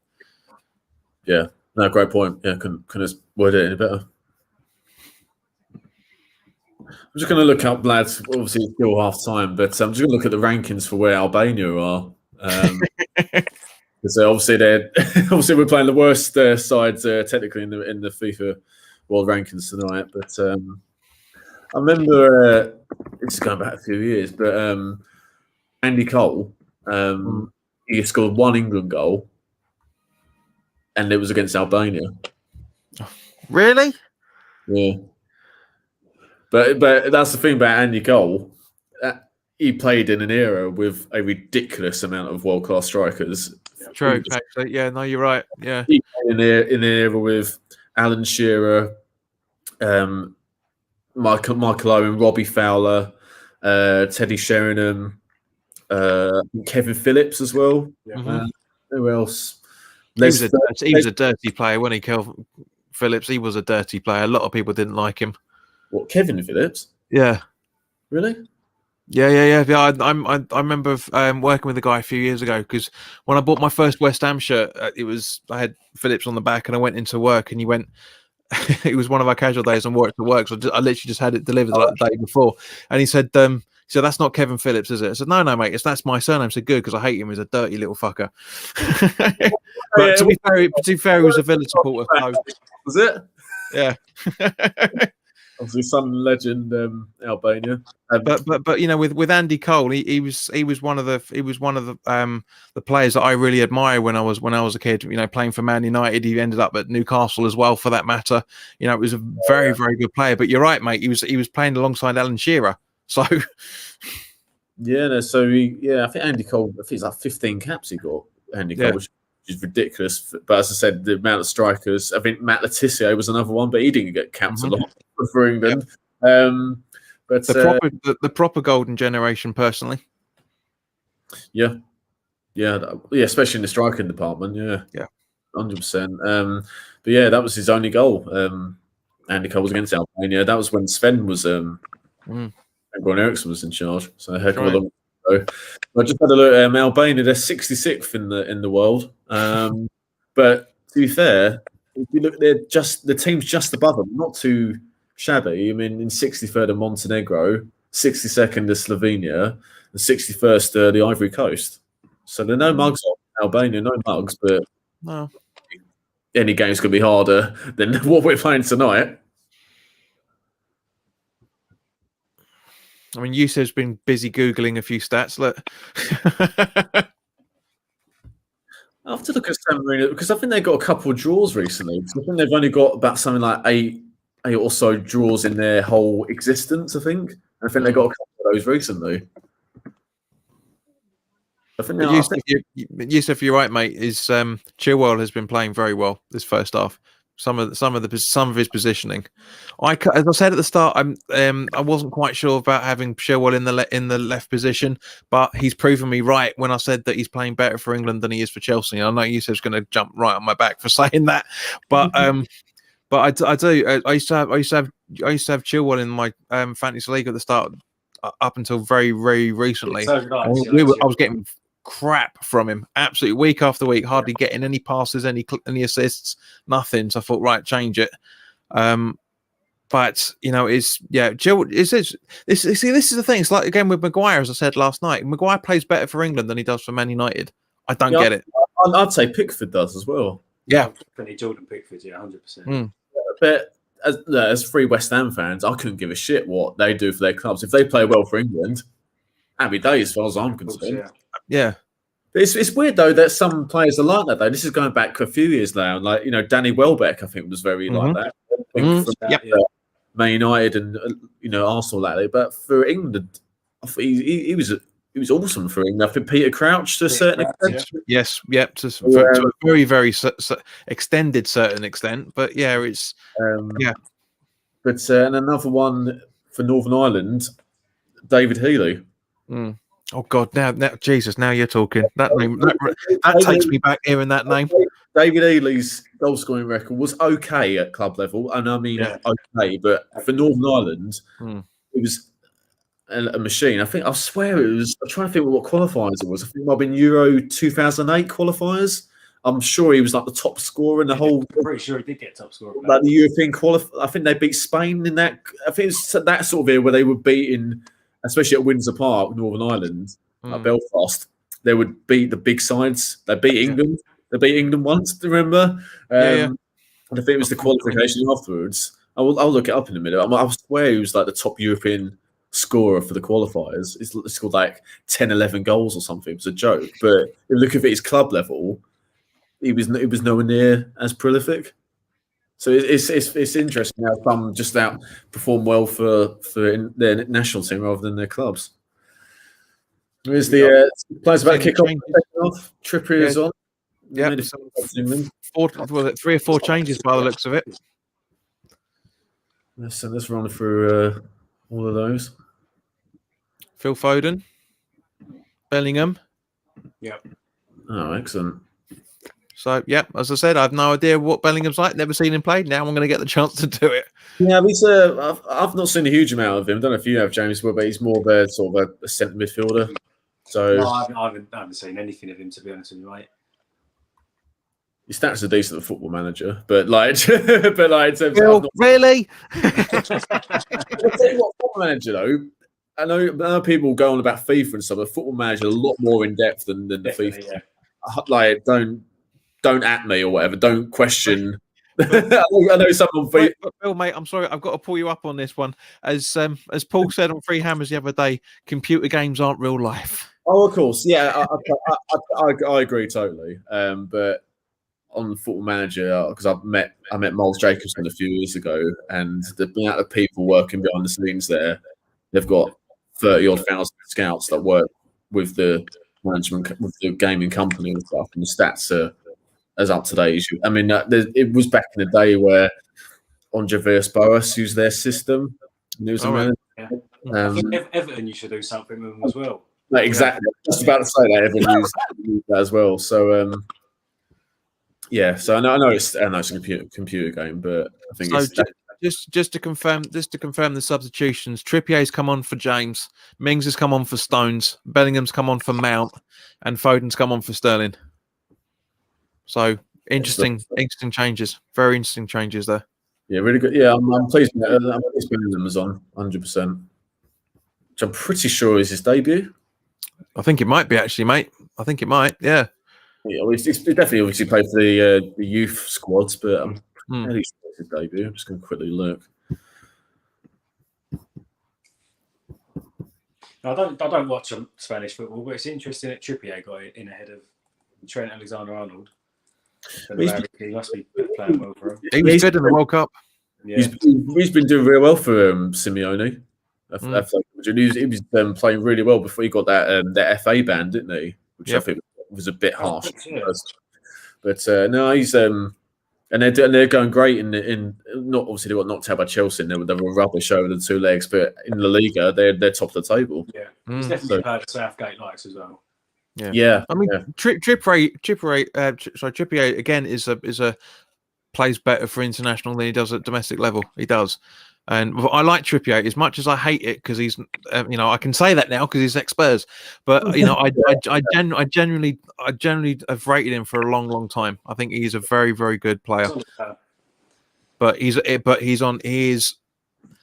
I think he's peaks. I think when he played for Wolves, when he played for the World Cup, I think that was pretty much his peak because he hasn't played all that well since. No, as I say, for Atletico Madrid, he's been playing well. From what I've read, not a lot of because it's not on Sky Spanish football anymore, is it? So I don't watch a huge amount of games, but from the articles I've read from the Spanish reporters and Spanish fans and stuff, he's done really well. I do think as well the way we performed at the World Cup. There's players that might not, like for example Jordan Pickford, who hasn't been playing too well at club level, but they haven't given the Southgate a reason not to be picked still. Exactly. Got credit in the bank. Yeah. Yeah, which is one of the reasons why I'm happy to see Pope and goal for today because we haven't really touched upon that as yet. Because again, like we were saying at the start of it, it's a time for him to prove himself. It's a time for him to step up and say, well, I'm just as good as Henderson. I'm just as good as Pope. I'm certainly better than Hart. It's just that sort of. Yeah, I admire. Again, he's a goalkeeper. He's a goalkeeper I've liked for a long time. Really, have admired him. And one of the reasons why Burnley do so well, I think, personally. Absolutely, yeah. Tell you what's not doing well. Cody is down in the box. Mings trying to go up for the header, and then he's inadvertently hit Cody right in the mush. I've seen it now. I've just seen the replay of it. Yeah. Some sort of Wolves rivalry there, isn't it? Yeah. Yeah. I've just checked on Bellingham. It's actually his second cap. Yeah, he play against the Republic of Ireland in November, but it's his first. It's a competitive debut. Let's put it down to that. Yeah. Oh yeah. Crack on the nose by the looks of it. Is it possible? Or chin? I can't remember which one of you mentioned Cody, but when I spoke about captain earlier, and see he's picked up an armband there as well. So that's a good shout. Yeah, well, he's been one of Wolves' leading players since they got promoted. Yeah, and as I said, it'd be interesting to see how those two pick up. Him and Stones communicate together. And to be honest, they've not had that much to talk about. To be fair, they really haven't had much to deal with. Well, it's Stones is off, isn't he? So it's Cody and Mings. Mings now, yeah. Centre back now for England. Could be a sign, though. He took Stones off, left Cody on, and gave him the armband. So maybe it isn't just Maguire and Stones that we can expect. Mm. Yeah, it's nice. It's a good shout, actually, mate. It's a good shout. Nice off though, especially Mings because he's left-footed and is athletic. Pretty across the ground. I like Cody's. Obviously, he's played in the back three for Wolves, and they've played in the back four occasionally this season as well. Those changed up a little bit, so he's got leadership qualities. Hence, he's got the captain now, and very vocal. Like he's from Liverpool, like similar to Jamie Carragher, very vocal from the back. So I think Carragher said when Cody was in the Liverpool youth setup, he was a midfielder, so he's decent on the ball as well. It's the same as Carragher, isn't it? Similar player. Yeah, Carragher, he's mentioned a few times that he used to be a striker. Yeah. Well, so was Ginge. Yeah. He was. Yeah, Collins was a striker when he first started out. Yeah, I'm pretty sure he actually played. Well, he started as a professional up front, didn't he? It weren't even just a youth level thing. Yeah, he did. The best one of the changing positions is a player we mentioned earlier, Kevin Phillips. Used to be a right back at Watford. Yep. Wow. Talk about a change. If you go from striker to centre mid and work your way back, but it's go from fullback to striker. Fullback it wasn't an attacking fullback, was he? It was just defend. Yeah, exactly. Back in that era, where you can argue that's the same thing with Antonio when he was playing for Reading. He was more of a right wing back before he progressed further up the field. So this is the good thing is that it's a mark of a professional. Doesn't matter where you play them, they absolutely play brilliantly. I mean, a lot of people seem to forget that Declan Rice is a centre back by default, but he's.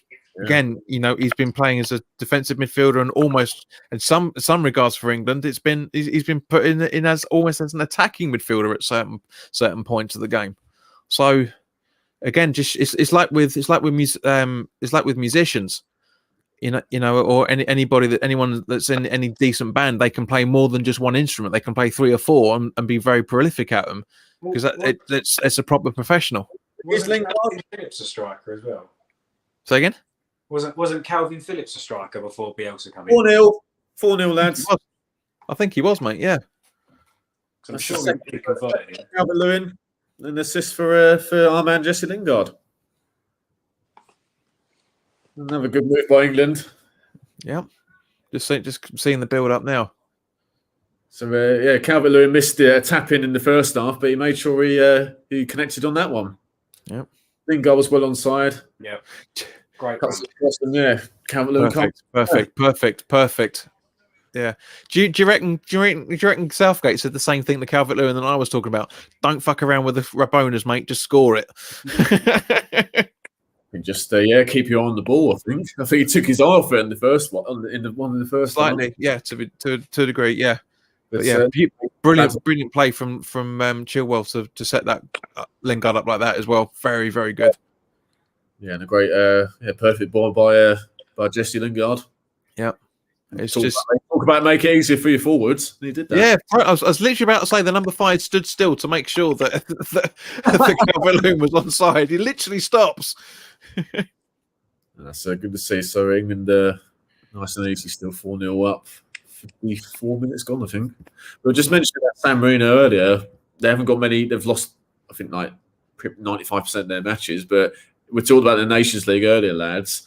In their group, end of last year, they drew 0-0 with Liechtenstein, and a month later, they drew 0-0 with Gibraltar. Oh, wow. So, shoots for progression. Yeah. For Marino, which is considering if you're losing every game, you get a couple of goalless draws. It feels like a win, doesn't it? Absolutely, absolutely. But I've read about San Marino today. I think they've invested a bit more in their coaching teams and facilities and stuff. So, maybe in a couple of years they'll instead of being bottom of the rankings, they'll be second from bottom or third from bottom. You never know. Probably being a bit harsh, but yeah. But that's the thing. The better they do, the more money their international football team gets, and they can invest in more and more in training facilities. All jokes aside, I reckon San Marino's training facilities are probably better than West Ham's as it stands at the minute. That's for sure. It's straight at the goalkeeper, but and obviously San Marino's a tiny nation as well. That's like I don't know how many. It's not even 1 million people. I actually don't know. It's not even that, is it? So, yeah, compared to England, like 60 million people, it's you're fighting a losing battle already. Yusuf's asked quite a cheeky but quite an interesting question here. Actually, Bill says, "Would you trade this team with West Ham's except the English one?" Yeah.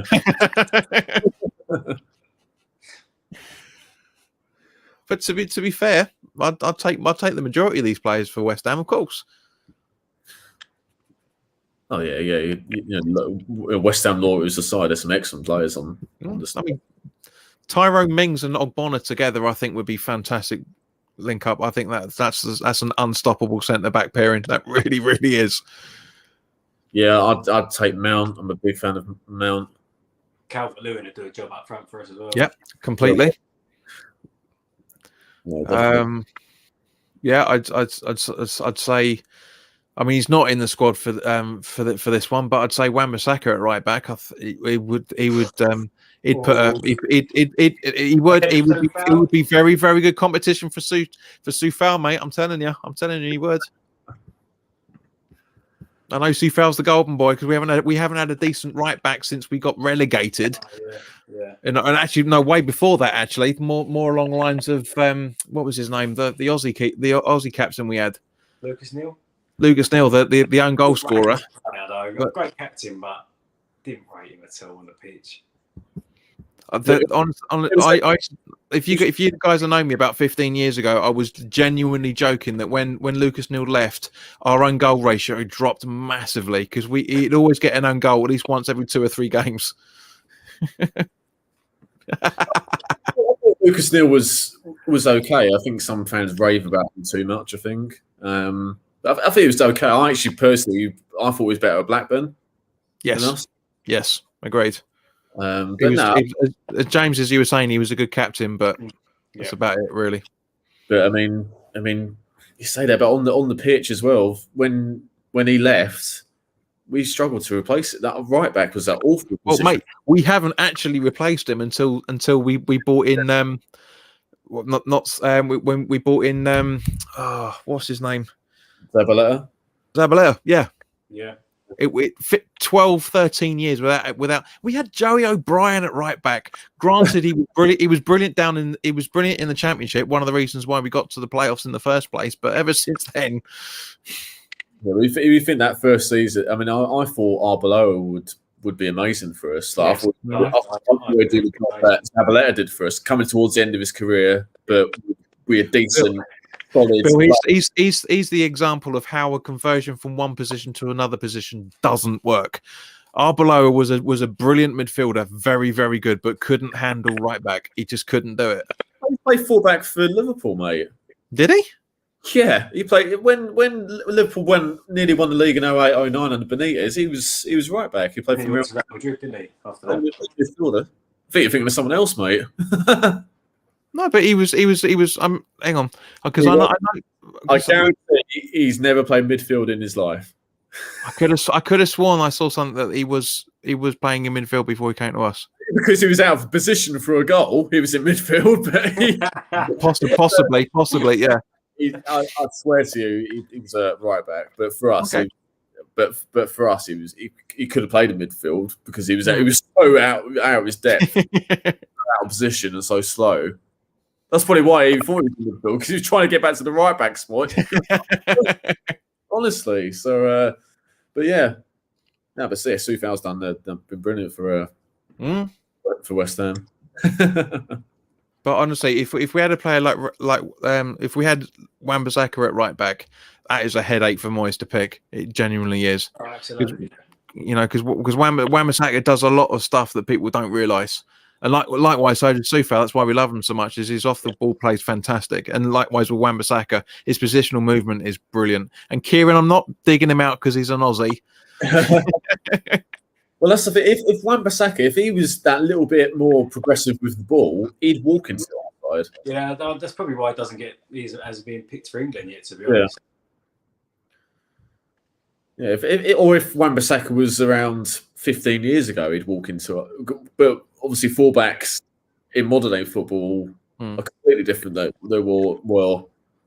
You know, look at Gary Neville, for example. I mean, Wan-Bissaka's a similar, not player, but mould in terms of defensively more better defensively than attacking wise. I'd say.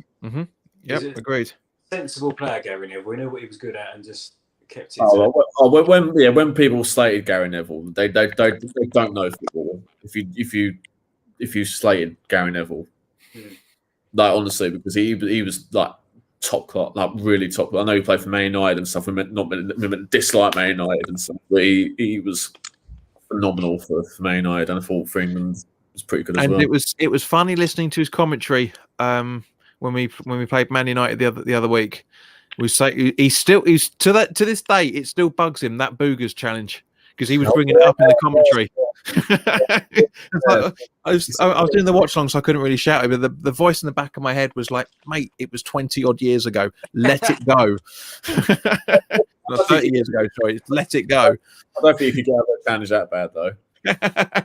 It's like I mean, Boogers only made like 4 or 5 appearances, so that's how rare that challenge was. Yeah, exactly. He was actually on the pitch. I still can't believe where he was found. You know that story, Bill, don't you? I do, mate. Yeah. I missed that. What story? Boogers' end of his West Ham career, about how the circumstances he was found in when he went missing for a little while. You must have heard that, James. Surely. I think so. Yeah.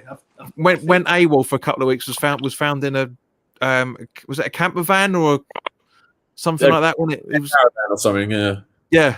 With a few grams of Charlie and a couple of less than reliable people, shall we say? But yeah, it was certainly went a bit strange. And likewise with Repka as well. Yeah, I was literally just where you know the football team he's currently playing for. he's in the nick, isn't he? He is. That's what I'm saying. Yeah. Yeah. Like what's that film with Vinnie Jones? Mean Machine. Yeah. Mean Machine. or Major League. Calvert-Lewin subbed off. Done very well tonight. 2 goals, and Ollie Watkins is on. Great shout. Great shout. What's the career he's had? Seasons he's been having the last couple of seasons. Really, just hasn't had a full season in the Premier League yet, and he's playing for England. It's just brilliant player. Yeah, he's done very well. And just because you do win the Championship doesn't mean you're set the world alight in the Premier League. I mean that's one of the things that Southgate's been known for is he would have been managing Watkins at the under-21 level, so he's kept an eye on him ever since, and he doesn't forget the people that play well for him. That's what I admire about him. Yeah, no, spot on, mate, spot on. But and obviously we've got Ben Ryan at West Ham, but there's Brentford had a few always Lingard, is it? No, straight to the goal. He's still a goal, Jesse. Stay on the whole. Give him the whole 9. But I think Brentford had some top players over the years. Very well run club, to be fair. But they don't always move on and become top players. I mean, we were linked with Scott Hogan. Remember him? Yes. Yeah. I do. Yeah. And he moved on. If he went to Villa as well, didn't he? He went to Villa. I think he's Birmingham there. Yeah, exactly. So just because you move on, our fans. Well, I remember our fans wanted him so badly, Scott Hogan. Yeah. Meltdown on Twitter when we was with him. But James, there's a meltdown on Twitter every 5 fucking minutes, man. It's just like, yeah, I remember that. Yeah, but yeah, there'll be people on Twitter tonight saying, "Why hasn't Lingard got a hat trick already? He's fucking shit." Rah, rah, rah, rah, rah. You watch. Yeah, you know it, mate. I just get like you, JP. I think he will score. It will leave it to the last minute. He'll just toe punt one in from a yard out. Like what's it David Nugent did against Andorra. Yes, I remember that. Yeah. With the phone shot on it, just rolled it in. Yeah, the faux shot was going in for all 99 times out of 100, and David Nugent ran as fastest he's ever run in his life. And that was it. He scored one goal. He celebrated it as well, didn't he? Oh, yeah. I agree, Kieran. 100%, mate. It would have been very good for us. Well, he was linked heavily with us, wasn't he? Mm-hmm. And but would you rather have had him than Ben Rama? I think so. It's a close call, mate. It's a close call. Get both of them, mate. Perfect. Under obviously GSB. Obviously that wasn't going to happen, was it? The one thing that worries me about Lingard in the summer is his wages. That really worries me. Yeah. Yeah, but I think you forget how much wages we've saved over this past couple of years. I know, but it's still, bearing in mind, as you guys probably would have seen over the last couple of days, from next season, financial fair play isn't going to be as stringent as it used to be. Which is funny, that bearing in mind Barcelona and Madrid are in shit creek with their finances at the minute. Yeah. Plus the Man City thing has really put a dent into FFP, I have to say, and Chelsea. Because remember Chelsea were up for that a few seasons back as well. They were being heavily investigated for. But they got done though, didn't they? Chelsea, they got the transfer ban. That's what with Lampard stuff. So they actually did get done. They got done for it, but Man City didn't. Yeah, this is like the only time someone's ever really been done for it. Everyone else seems to get away with it. Yeah, exactly. Yes. Well, I mean, City were still done with it. They just didn't have the full force of what Chelsea had, was because City were able to make a much better case than Chelsea did. There's the difference. But still, that's the thing. It's just like when the big teams are coming into it every other season, being investigated on what they're spending, it just shows. Are we passing out wide to Trippier? Oh, it's offside, is it? Yeah, it's offside. Thought it was going to lead to a shot or cross then, but it's a nice little run that Lingard just did up for that build-up play as well, for that matter. Yeah, I mean, when it was announced yesterday, I tweeted out saying, "What is when financial fair play is going to be changing? What's Sullivan going to hide behind now?" Because he was always hiding behind the fact that financial fair play restricts us from spending X amount of money, blah blah blah. And he was right to a degree. He was. But at the same point, the rules are going to be lapsed, and from last season when I reviewed the accounts, we're £283 million loss on last season, over £250,000 loss. It just shows you how desperate things are at West Ham at the minute. Unfortunately, but no, probably no more than most of the other clubs. But as I say, that's the reason why the financial fair play rules are changing, is because clubs can't sustain to keep themselves in the rules and keep themselves in the leagues that they're trying to combat for. It's just not happening. So when there's the majority over the minority, rules have to change. Yeah, no, couldn't say that any better, mate.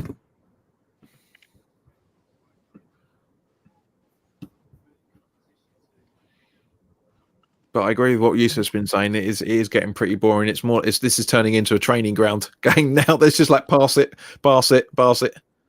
Yeah, that's exactly what I said, mate. They're able to make a better case for themselves. Yeah, I mean, to be fair, it was always going to be a training game, this game, but even more so in the second half, anyway. So you still think we scored 2 in 22 minutes, mate? Yeah, I reckon. I reckon what Lingard's due one, and Want to score as well. I'd actually Watkins to get one as well. Actually, Yeah. Be nice for him getting a goal on his debut. It's not easy. No, it's not quite the. Just going back a couple of years now, but the fairy tale one was Ricky Lambert. Oh God, yes. First touch, right? Come on. Yeah, literally first touch. Yeah. I think he'd only been on the pitch like what, a minute was it, or a minute or two, something like that. I mean, I'll look it up in a minute. Like 45 seconds or something stupid like that. He literally just ran into the position. Yeah, it was a corner, if I remember right, as well, wasn't it? Yeah, some sort of set piece. Yeah. That was a good run there by Bellingham. Well, San Marino's got a bit of possession. Hang on, what's going on here? Oh, no, never mind. Back to England. Oh, yeah. No, Ward-Prowse is over it. Yeah, looked to double his tally. Got the first goal tonight.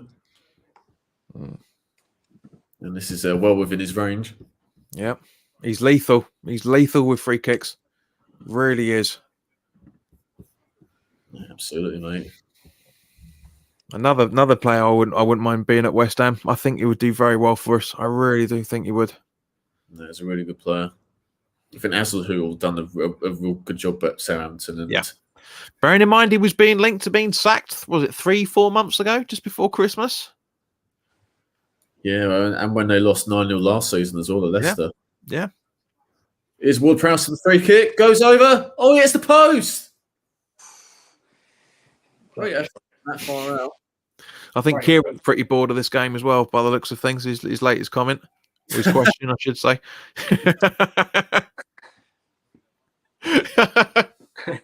Just seen the free kick, whips it over the wall. Does the keeper get a touch? He does, you know. This goal is doing a great game. Not bad. He's kept him in it. He's made some very good saves. Kept him in it. Oh yeah, I wouldn't say kept him in it, but he's. Oh no, like for example, say that he had a couple of touch on one of Sterling's goals that went wide. He had a touch on good couple of touches on Lingard's goal. He's been, I mean, Lingard's attempts have been straight at him, granted, but still he's put himself in the right positions. He's made some fingertip or Superman saves. He's been you know, if he wasn't doing the movements he was doing, this could have been 6 or 7 already. Yeah, exactly. Kieran says sign the keeper. Oh. Wouldn't say no, man. I wouldn't say no. We need somebody, but he's probably the same age as Fabianski by the looks of him. Yeah, I'm going to see what club he plays for.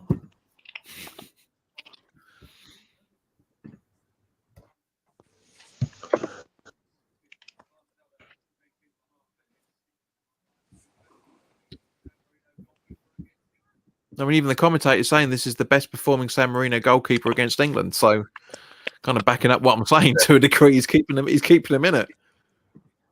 All right, so he plays for Cesena in the Serie C in Italy. Never heard of him. That'll be a perfect one for Sullivan. Nice and cheap deal. Well, to be fair, we'd never heard of Souček and Soufal beforehand. Yes. And it was quite interesting to hear that. I was saying right from the start when Souček signed, I said that there's no way that's a Moyes signing. It's a Fabianski. It's a Pellegrini signing, and it actually came out a little while ago that Pellegrini was keeping an eye on him for a good year or so before we signed him. So it just proves the point. It just proves the point. But yeah, you see, that's what I love about football is with the exception of Roberto, before anybody picks me up on it, I like the fact that where we sign a player that we've never heard of before. I like that. There's no expectation, and with the exception of the social media has-beens that go, well, we don't know who he is, he must be shit, and all this sort of stuff, you know. But, definitely, mate. And when we do go out and we spend big on the players like Haller and Anderson, it just don't seem to work out for us. And it's disappointing, that sort of thing. So yeah, definitely, mate. I agree with you. I mean, Haller, I feel sorry for because he wasn't used in the right way. Yeah. You know, it was an attacking front three, and we put him and we push him up front for the majority of the 2 seasons he was with us. It's not. Of course, it's not going to work. Of course, it's not going to work. Yeah, it's about who you sign. It's about. It doesn't matter where they're from. Yeah, and what Nicky Hawkins on West Ham Fan TV says, and he says we need all clubs should be looking at who the player is, much just how the player plays. Yeah. You know what his mentality is like. Is he a grafter? Is he going to be mincing about the place like I'm the next best thing because I'm playing in the Premier League, or is he going to be a massively dedicated team player? That's the sort of players we need to bring in. And to Moyes' credit, he's doing that. He's bringing in proper team players. Something that Moyes is looking to do. And I like what I don't know if they do it now, Brentford, but they did it a few years ago. The Moneyball system. The Moneyball. Yeah, have you heard of Moneyball? No. What's this? Well, it's based. Well, first of all, it's a film. So Right. watch. It's with Brad Pitt and Jonah Hill. So I know the one. Yeah. Watch it, JP. I highly recommend it. So it's based by Michael Lewis, I think his name is. Mhm. About baseball, but it was more about analytics and data stuff. So instead of signing the best, because I think it was like Oakland Athletic, I think was the team. They weren't like New York Yankees or Boston Red Sox, like the big teams. It's like one of the lower budgets and stuff. And he got there. I don't think they won the World Series, but they got very close. That's one thing they never could do, wasn't it? Yeah, I think they got close to the World Series or something like that. They punched well above their weight using the money system of like data analytics, getting players who had like 1 weak arm, but he had really good hit rate, like base rates and all that kind of stuff. I'm not really into baseball, but if you watch the film and stuff, it was really interesting film. And that's, that's the thing. Apparently, with Souček and Soufal, that was the thing, was that their stats were above there, just like more than anybody guessed. So right, let's try them and see what they're doing. That's what they're saying, because it's worked out. It's worked out 100%. But yeah, no, check it out, mate. No, it's a top film as well. I've not read the book, but the film is, you know, I don't know if it won an Oscar, but it was nominated, and Brad Pitt was nominated. Real top film. But that's what I think Brentford, because they've got a really good chairman or chief exec, like really forward thinking, and I think they brought in a few years ago. I don't know if they use it now, but they certainly did a few years ago. Yeah, and I think something like Norwich do as well. Their director of football's really highly rated, and you know, look at Liverpool's transfer history over the past few years. Yeah, as well. You know, I don't think many clubs would have signed Mane, for example. No. But you know, they've turned him into like maybe not this season, but like a real top class player. So because he came from Southampton, didn't he, Mane? Yeah, was it Southampton? Yeah, Southampton he come from. But, you know, his stats were decent. Obviously, you got Jurgen Klopp, top class manager, but you know, it's about because when they signed him, I was a bit like, really? Yeah, exactly. Yeah, but that's what good transfer. Yeah, I was going to say just what we were talking about earlier with Ancelotti. Same principle. Yeah, identify something. They see something in that player. So right, I can improve him in this way. Like Moyes did with an Arnautovic, and what he's done with to a degree with Antonio as well. Yeah, exactly. Yeah, and that was another effort by Lingard. He's the man of goal. Had like 10 shots, something like that. 5 on target. He said, "Wow." He's had a few others as well. All at the keeper, which is the only downside of it. But like I'm saying, he could have, you know, it just shows you that the goalkeeper is reading the game very well. The flip side of it. Yeah, he's doing well, to be fair. And I'm not criticising his goalkeeper for keeping himself off the line, because as we talked about the other week, Bill, that's a real irritation of mine, especially with when it comes to set pieces, is that a goalkeeper coming off his line. Yeah, exactly. Yeah. But no, I generally think if the goalkeeper wasn't playing as well as he's doing tonight, yeah, they are literally 7 or 8 down by now.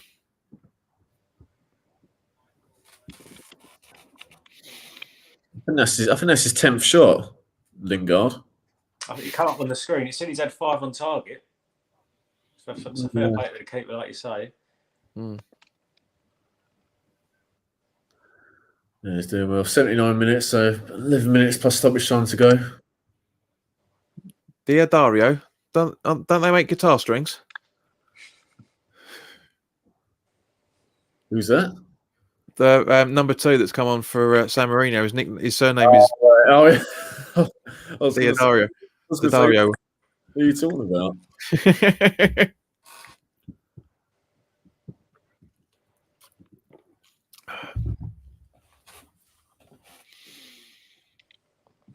I'm just reading through the BBC live text. They've put Elia Benettini is San Marino's greatest ever player. Well, I know from what the commentators were saying earlier that he's definitely made the most saves against England that they've done before. Yeah, it's not. Yeah, it's not. That's not the problem.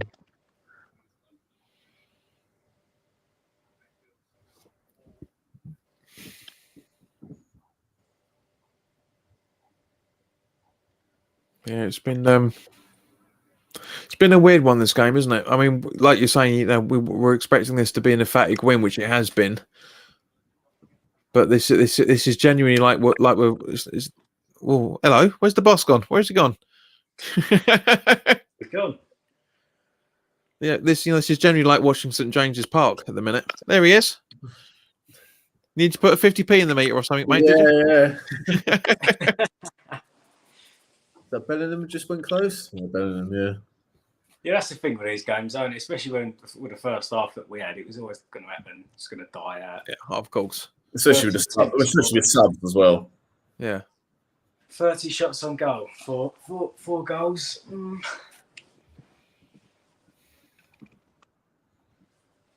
Yeah, mixture. I think some of the finishing was a bit slack, but I think the goalie, as we said, is full of some good saves. Yeah, 14 shots on target, and what, probably about half of those are Lingard's. Yeah.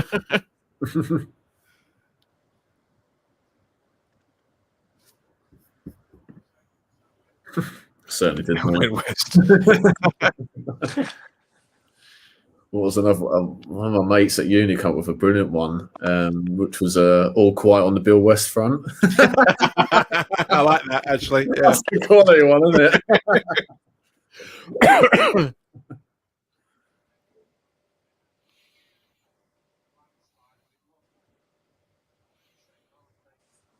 You must have had a few like that, John, with your surname. Like you got Phillips, like the. Oh mate, I've had it all. I've had it all. Yeah, I was called Screwdriver, TV.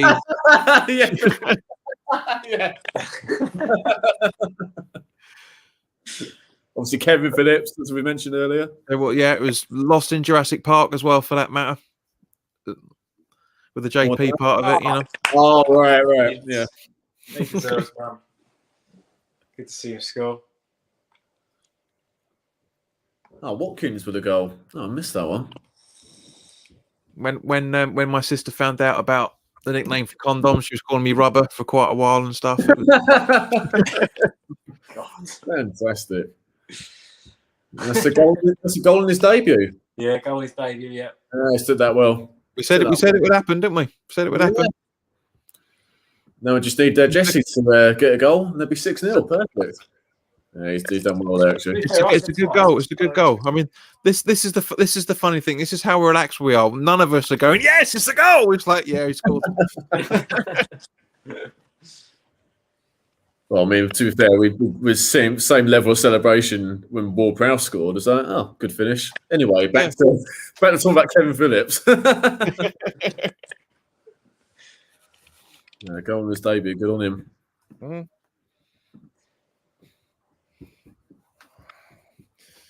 I reckon that's the Villa lot going right. That's another 15 million on his price tag. Do you see? Apparently, Souček's price is now 27 million. 27. Apparently, yeah. Probably more than that. Allegedly, I mean, obviously, we'll have to wait and see what X says on it and that. But yeah, apparently that's his price tag. Well, it's the increase of his price tag to 27 million. Well, that's what we're asking for him. Is that what you're saying? No. It's, as I say, it's a rumor. Nothing's been confirmed yet, but I was going to say, I mean, he's worth a great he's deal. worth a hell of a lot more than that, 100%. But then again, if Lingard's going to be available for 15 million, then 27 for Souček's not a bad deal, to be fair, on the other side of it. But no, but I think if Lingard had more years on his contract, he'd be worth more than 15. oh, of course, 100%, mate. If we were looking at Lingard 5 or 6 years ago, we were looking at 30 million minimum. But I think when we're going into negotiations, if we do it, which I do hope we do, I think we need to think of what he's worth to Man United as well, not just to us. So don't overpay for him. Exactly. Yeah. Well, the reason why he's gone out on loan before his season, his contract was about to expire before they automatically renewed it. They automatically renewed it because they know they can sell it. Yeah, they played a smart Man United by doing that. Very smart move. Very smart move. Which you can you can't really say at the Glazers and the Ed Woodward over the past few years. That was a decent move by them. Definitely. Kieran.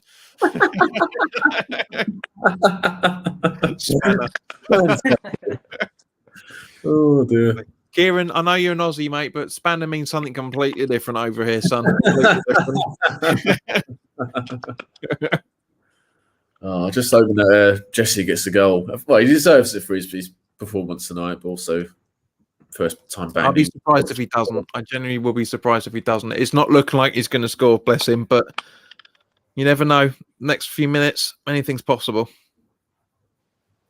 Yeah, I think even if he doesn't score, I think he's settled in pretty well tonight. You know, as I say, first performance for England for a couple of years. You know, you don't know how it's going to go back. Obviously, the caliber of opposition isn't there, is there? But still, it's hard to give praise, really, considering who we're playing. Yeah. But I guarantee there's a Twitter meltdown with a lot of the fan base going, he's shit, he hasn't scored against these idiots and all that sort of stuff. I guarantee people are saying it. Yeah, probably, mate. But some fans on Twitter. But like you said earlier, mate, they'll be the same people that said Gary Neville was a shit player. So Well, exactly. I ain't got time for any of that crap.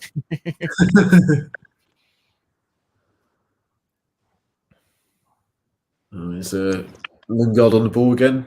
Oh, good ball to Chilwell. Crosses it in. Oh, Ward-Prowse is in there. The defender didn't get in the way. Yeah, probably not the best of games to pick for a watch along, mate, is it? This really, but because we've not really been able to talk about much. There's plenty of England chat in there. I didn't expect this to go wild with our celebrations and stuff. Maybe for Albania and definitely Poland, absolutely. Oh, Chilwell goes. Is that a penalty? No, not given. It's a bit soft anyway. Been an easy game for the ref tonight as well, isn't it? Do you know? I think that's the first time I've heard the commentator. Yeah, the first time I've seen the ref on the screen. I think that's the first time I've heard the commentator say Phillips has been involved. I generally haven't heard him say call his name out at all yet. I've got on mute, mate, so I can't. I can't hear it at all. Well, this is the added bonus of having one of these microphones, mate. It has automatic sound cancellation, so you can turn the telly down and it doesn't get picked up. Oh, that's all right. Yeah, I've got one of those mics as well, but I haven't bothered putting it in for this. But yeah, watchalongs's a bit obsolete. I mean, but it goes back to the conversation we were talking about at the start of the game, mate. You know, which one's the better player, Rice or Lewis? And that's I didn't even know if I hadn't known he was in the starting 11 tonight, I wouldn't have known he was playing because I hadn't seen him on the ball at all. Really a game for Phillips, though, is it? Because it's not anything to do, is it? The ball's not in midfield; it's all in the final third. So exactly, yeah, where he doesn't play. But I think Phillips. Yeah, I'd certainly imagine the squad. Whether I'd start him for England is a debate. But I think it's certainly a good option from the bench. Yeah. As we were saying, this was the tester for the majority of the squad, wasn't it? So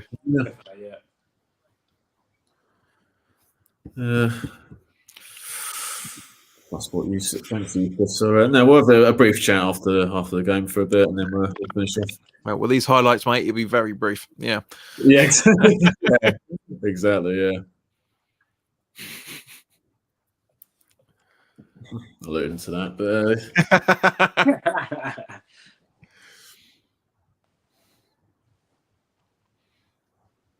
here's Chilwell. Not for the first time tonight, flying forward. Oh, good tackle. Not going to be a sick, is it? Well, you never know. I like that shot of Kane just come up here. It's like, what am I doing here? Why am I here? Why am I here?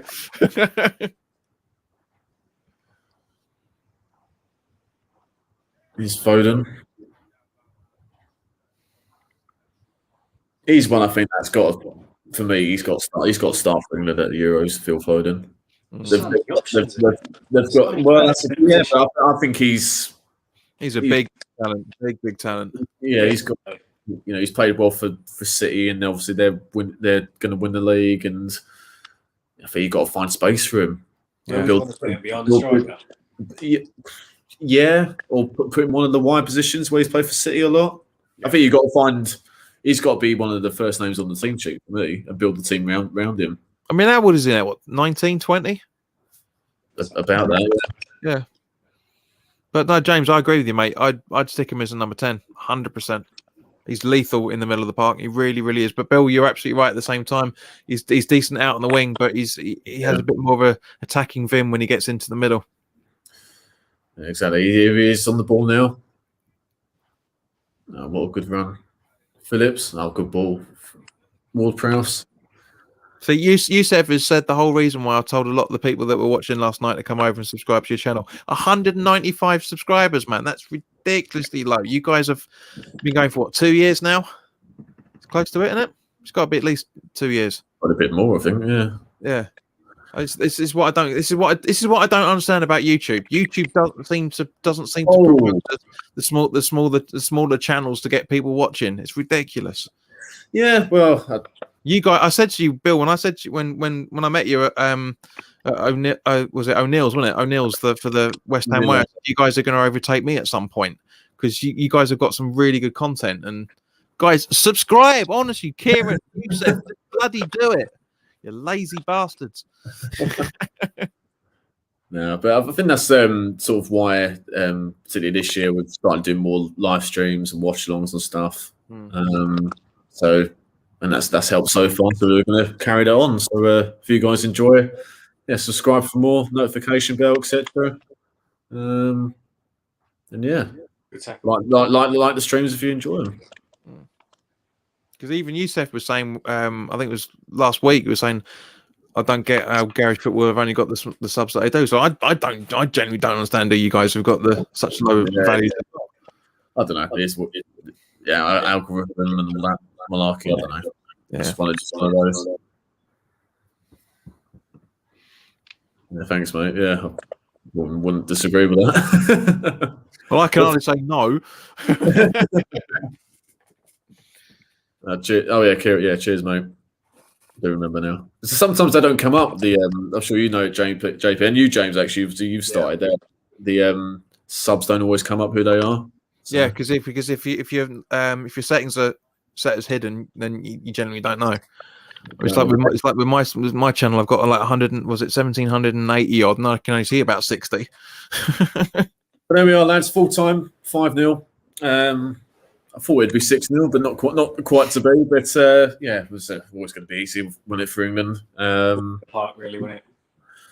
Yeah, training ground exercise, wasn't it? Really. So it's good. But it's good. Good performances though. Good to see Calvert-Lewin get a couple of goals. Ward-Prowse got his first goal. Ollie Watkins on his debut scored as well. So yeah, some players who certainly stood out. And, good to see the likes of. Lingard played the full 90. Probably did deserve to score at least 2 goals, but didn't score in the end. Unfortunate, but he played well. And John Stones played the first half. Good to see him in an England shirt again. So a breeze on it, but it was always going to be that way. Good. He had a good game. Yeah, no, he did well. And I think Nick Pope was man of the match. Do you know what? I was just looking at the stats. They've had San Marino, right? Have had where is it? They've had 2 shots on 1 on target. I don't remember Pope making a save. I genuinely don't remember him making a save. I don't remember that either. Unless it's It like must have been blocked. It must have been a block or something. But yeah, well, or it's one of those like a lob from the defender goes over the striker, and it ends up with Nick Pope catching the ball. So, but yeah, yeah, we were not going to. We knew at the start, we knew throughout that we weren't going to learn much about how England are going into the tournament. But you know, as we said, it's more about the individuals. How was some of them going to get on tonight? And they did as well as they could, considering that obviously they're playing the worst team literally in the world. I mean, it's like we said at the start of it. It was more of a case of see how the guys get on against this side. But I don't think anybody. I can't say anybody played badly. You know, it was just oh, that's interesting. Yeah, good one, and Havertz showing a bit of form.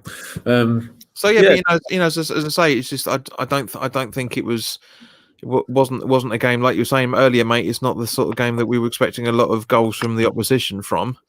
You know, just looking at how everyone else is getting on with Italy have beaten Northern Ireland 2-0. Scotland and Austria has been a 2-2 draw. So that's which is quite interesting. But you know, it's been good. It's been yeah. There's not one player out there you can criticise tonight. There generally isn't. No. Yeah, I think the ones that needed to, I wouldn't say put in a performance, but needed to show a bit of form. I think I think they did that. We mentioned Lingard played a full night. He played well. John Stones was decent first half. Good to see him back. You know, the ones on the debut, Watkins obviously scoring his debut. Calvert-Lewin, good to see him get a couple of goals. Bellingham coming up in the second half did look decent from what I saw.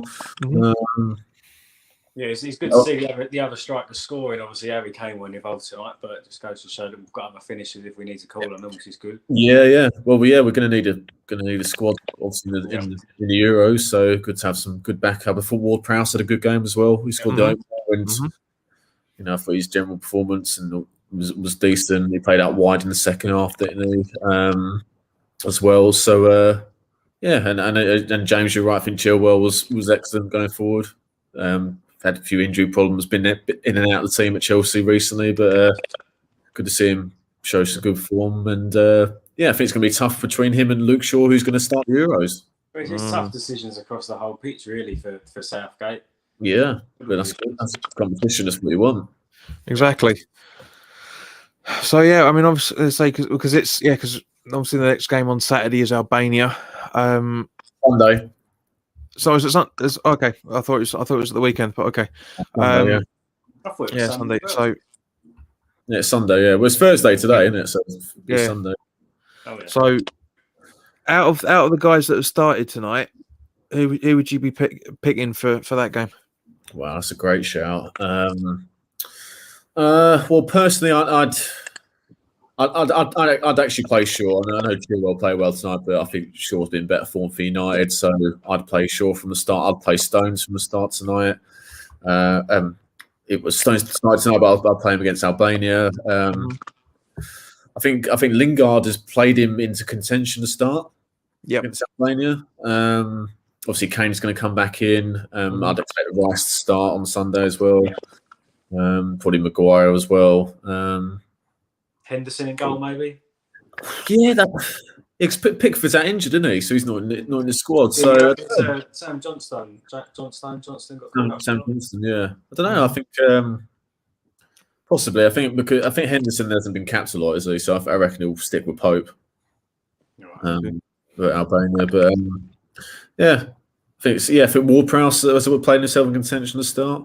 I mean, obviously Albania we said in the rankings earlier, 66th in the world, so they're no mugs, but it'll be a tougher test tonight. But definitely, you know, we should still beat them fairly comfortably. So I reckon there'll be 4 or 5 changes, but should win these. What about you, John? I mean, who would you consider starting from based on tonight's performance? I would agree. I'd stick with Pope. I'd stick with that back 4. To be honest with you, I really, really would. You wouldn't play Maguire, no? No, I think Stones and Cody have played very well. That granted, they haven't had that much to do, but James and Chilwell have really stood out for me today. I think those guys were brilliant. West Ham contingent aside, I would definitely drop Phillips for Rice and stick him in. And I don't want to see Calvert-Lewin not start on Sunday, but I think he will. I think he will be on the bench, as you're saying, and Kane coming in, Lingard floating about possibly. But yeah, it's the majority of that team for me. It really is. I think Rashford. Is Rashford? He didn't drop out for injury, did he? He's in there. No, he's in the squad. He wasn't going to play tonight, but he might play against Albeit. I reckon Southgate's going to save him for Poland. Yeah, that's Rashford wasn't on the bench tonight, so no, but he's you're saying, yeah, he's in the squad, so he'll be available for Albania. But I reckon he's going to save him for Poland because obviously that's the big game. Assuming 11 as well then in that case. Yeah. I reckon Kane will start on Sunday against Albania. I mean, I personally, I wouldn't mind seeing Calvert-Lewin and Kane together. I think that'd be quite entertaining. That would offer a lot of options up front. It really would. I mean, that does mean dropping Lingard to the bench, but I think Sterling, Kane, and Calvert-Lewin up front together. I think that would be quite entertaining. I mean, he's been shown all season as well, Harry Kane. He's not just a finisher. I mean, the amount of assists he gets. Drops in deep as well. Yeah. He's got some very, very good assists this season. Very, very good assists, and does for the majority of the seasons, to be honest. Yeah, exactly. So I think a few have played their way into contention for Sunday, but obviously we've mentioned that the big games next Wednesday against Poland at Wembley, and assuming Lewandowski's fit, and that's he's been a brilliant striker for the past few years, but let alone the last 12, 18 months, he's been sensational. So if he plays, it's going to be a big test for our defence. But Albania will be a step up from tonight, but obviously the Poland game, the big one so far. What about you, James? Would you make any changes for Sunday? Yeah, I think so. Yeah, just like you say, it's going to be a bit of a tougher test. So I would bring a few of the players in. I'll probably give Henderson a go in goal just to build up his caps, give him a bit more experience on the international stage. Would like to see Luke Shaw come in, just like you say, he's in such good form for Man United, and I think it's going to be a good toss-up between him and Chilwell, especially given how Chilwell played tonight. Declan Rice coming in, standard. I think he'll offer a bit more than Phillips will, than he did in this game. Yeah, then obviously I'd like to see Harry Kane start. Always got a goal in him. Yeah, exactly. Yeah. Well, that's the thing with that. I mean, it's nice to have options for every position. Yeah. There's only certain. Obviously, Harry Kane's going to be a starter at the Euros. Yeah. Can't really say there's many guaranteed starters apart from him. So that's a good thing, I'd say. And obviously, these next couple of games, then you've got the friendlies before the tournament. And obviously, Southgate's got those games to decide who's his first 11 is going to be. That's a good shout. That's a good shout because, like you're saying, with Kane, possibly Sterling, probably about the only two that would be on that and Pope. So 3 out of the 11. Yeah, it's a good shout. Yeah, good stuff. Well, obviously 5-0 tonight. So, anything else you want to touch on, lads, before we wrap up? No, I think we've pretty much covered this about as much depth as you can possibly get, given how the game played. We'll squeeze as much as we can out of San Marino. Anything else? Sorry, mate. Anything else you want to touch on before we finish? Easy performance, good 5-0 win. Maybe we might have hoped for a bit more, but you can't complain, can you? Yeah, exactly. Yeah. Let's finish on what Kieran said. Yeah, it doesn't. But I think some of the friendlies, and we've touched on the Nations League, I think they're more of a help rather than these easy So easy qualifying games, but it's been away for years, isn't it? So it is what it is. So, well, thanks, John. Thanks, James, for joining. And, we'll see you boys for Albania on Sunday. All right. All right, cheers, mate. Definitely. Good stuff. All right. Well, thanks for watching, guys. Subscribe to Garage Football if you're new, and like this video if you enjoyed it. And we'll see you on the next one. Thanks for watching.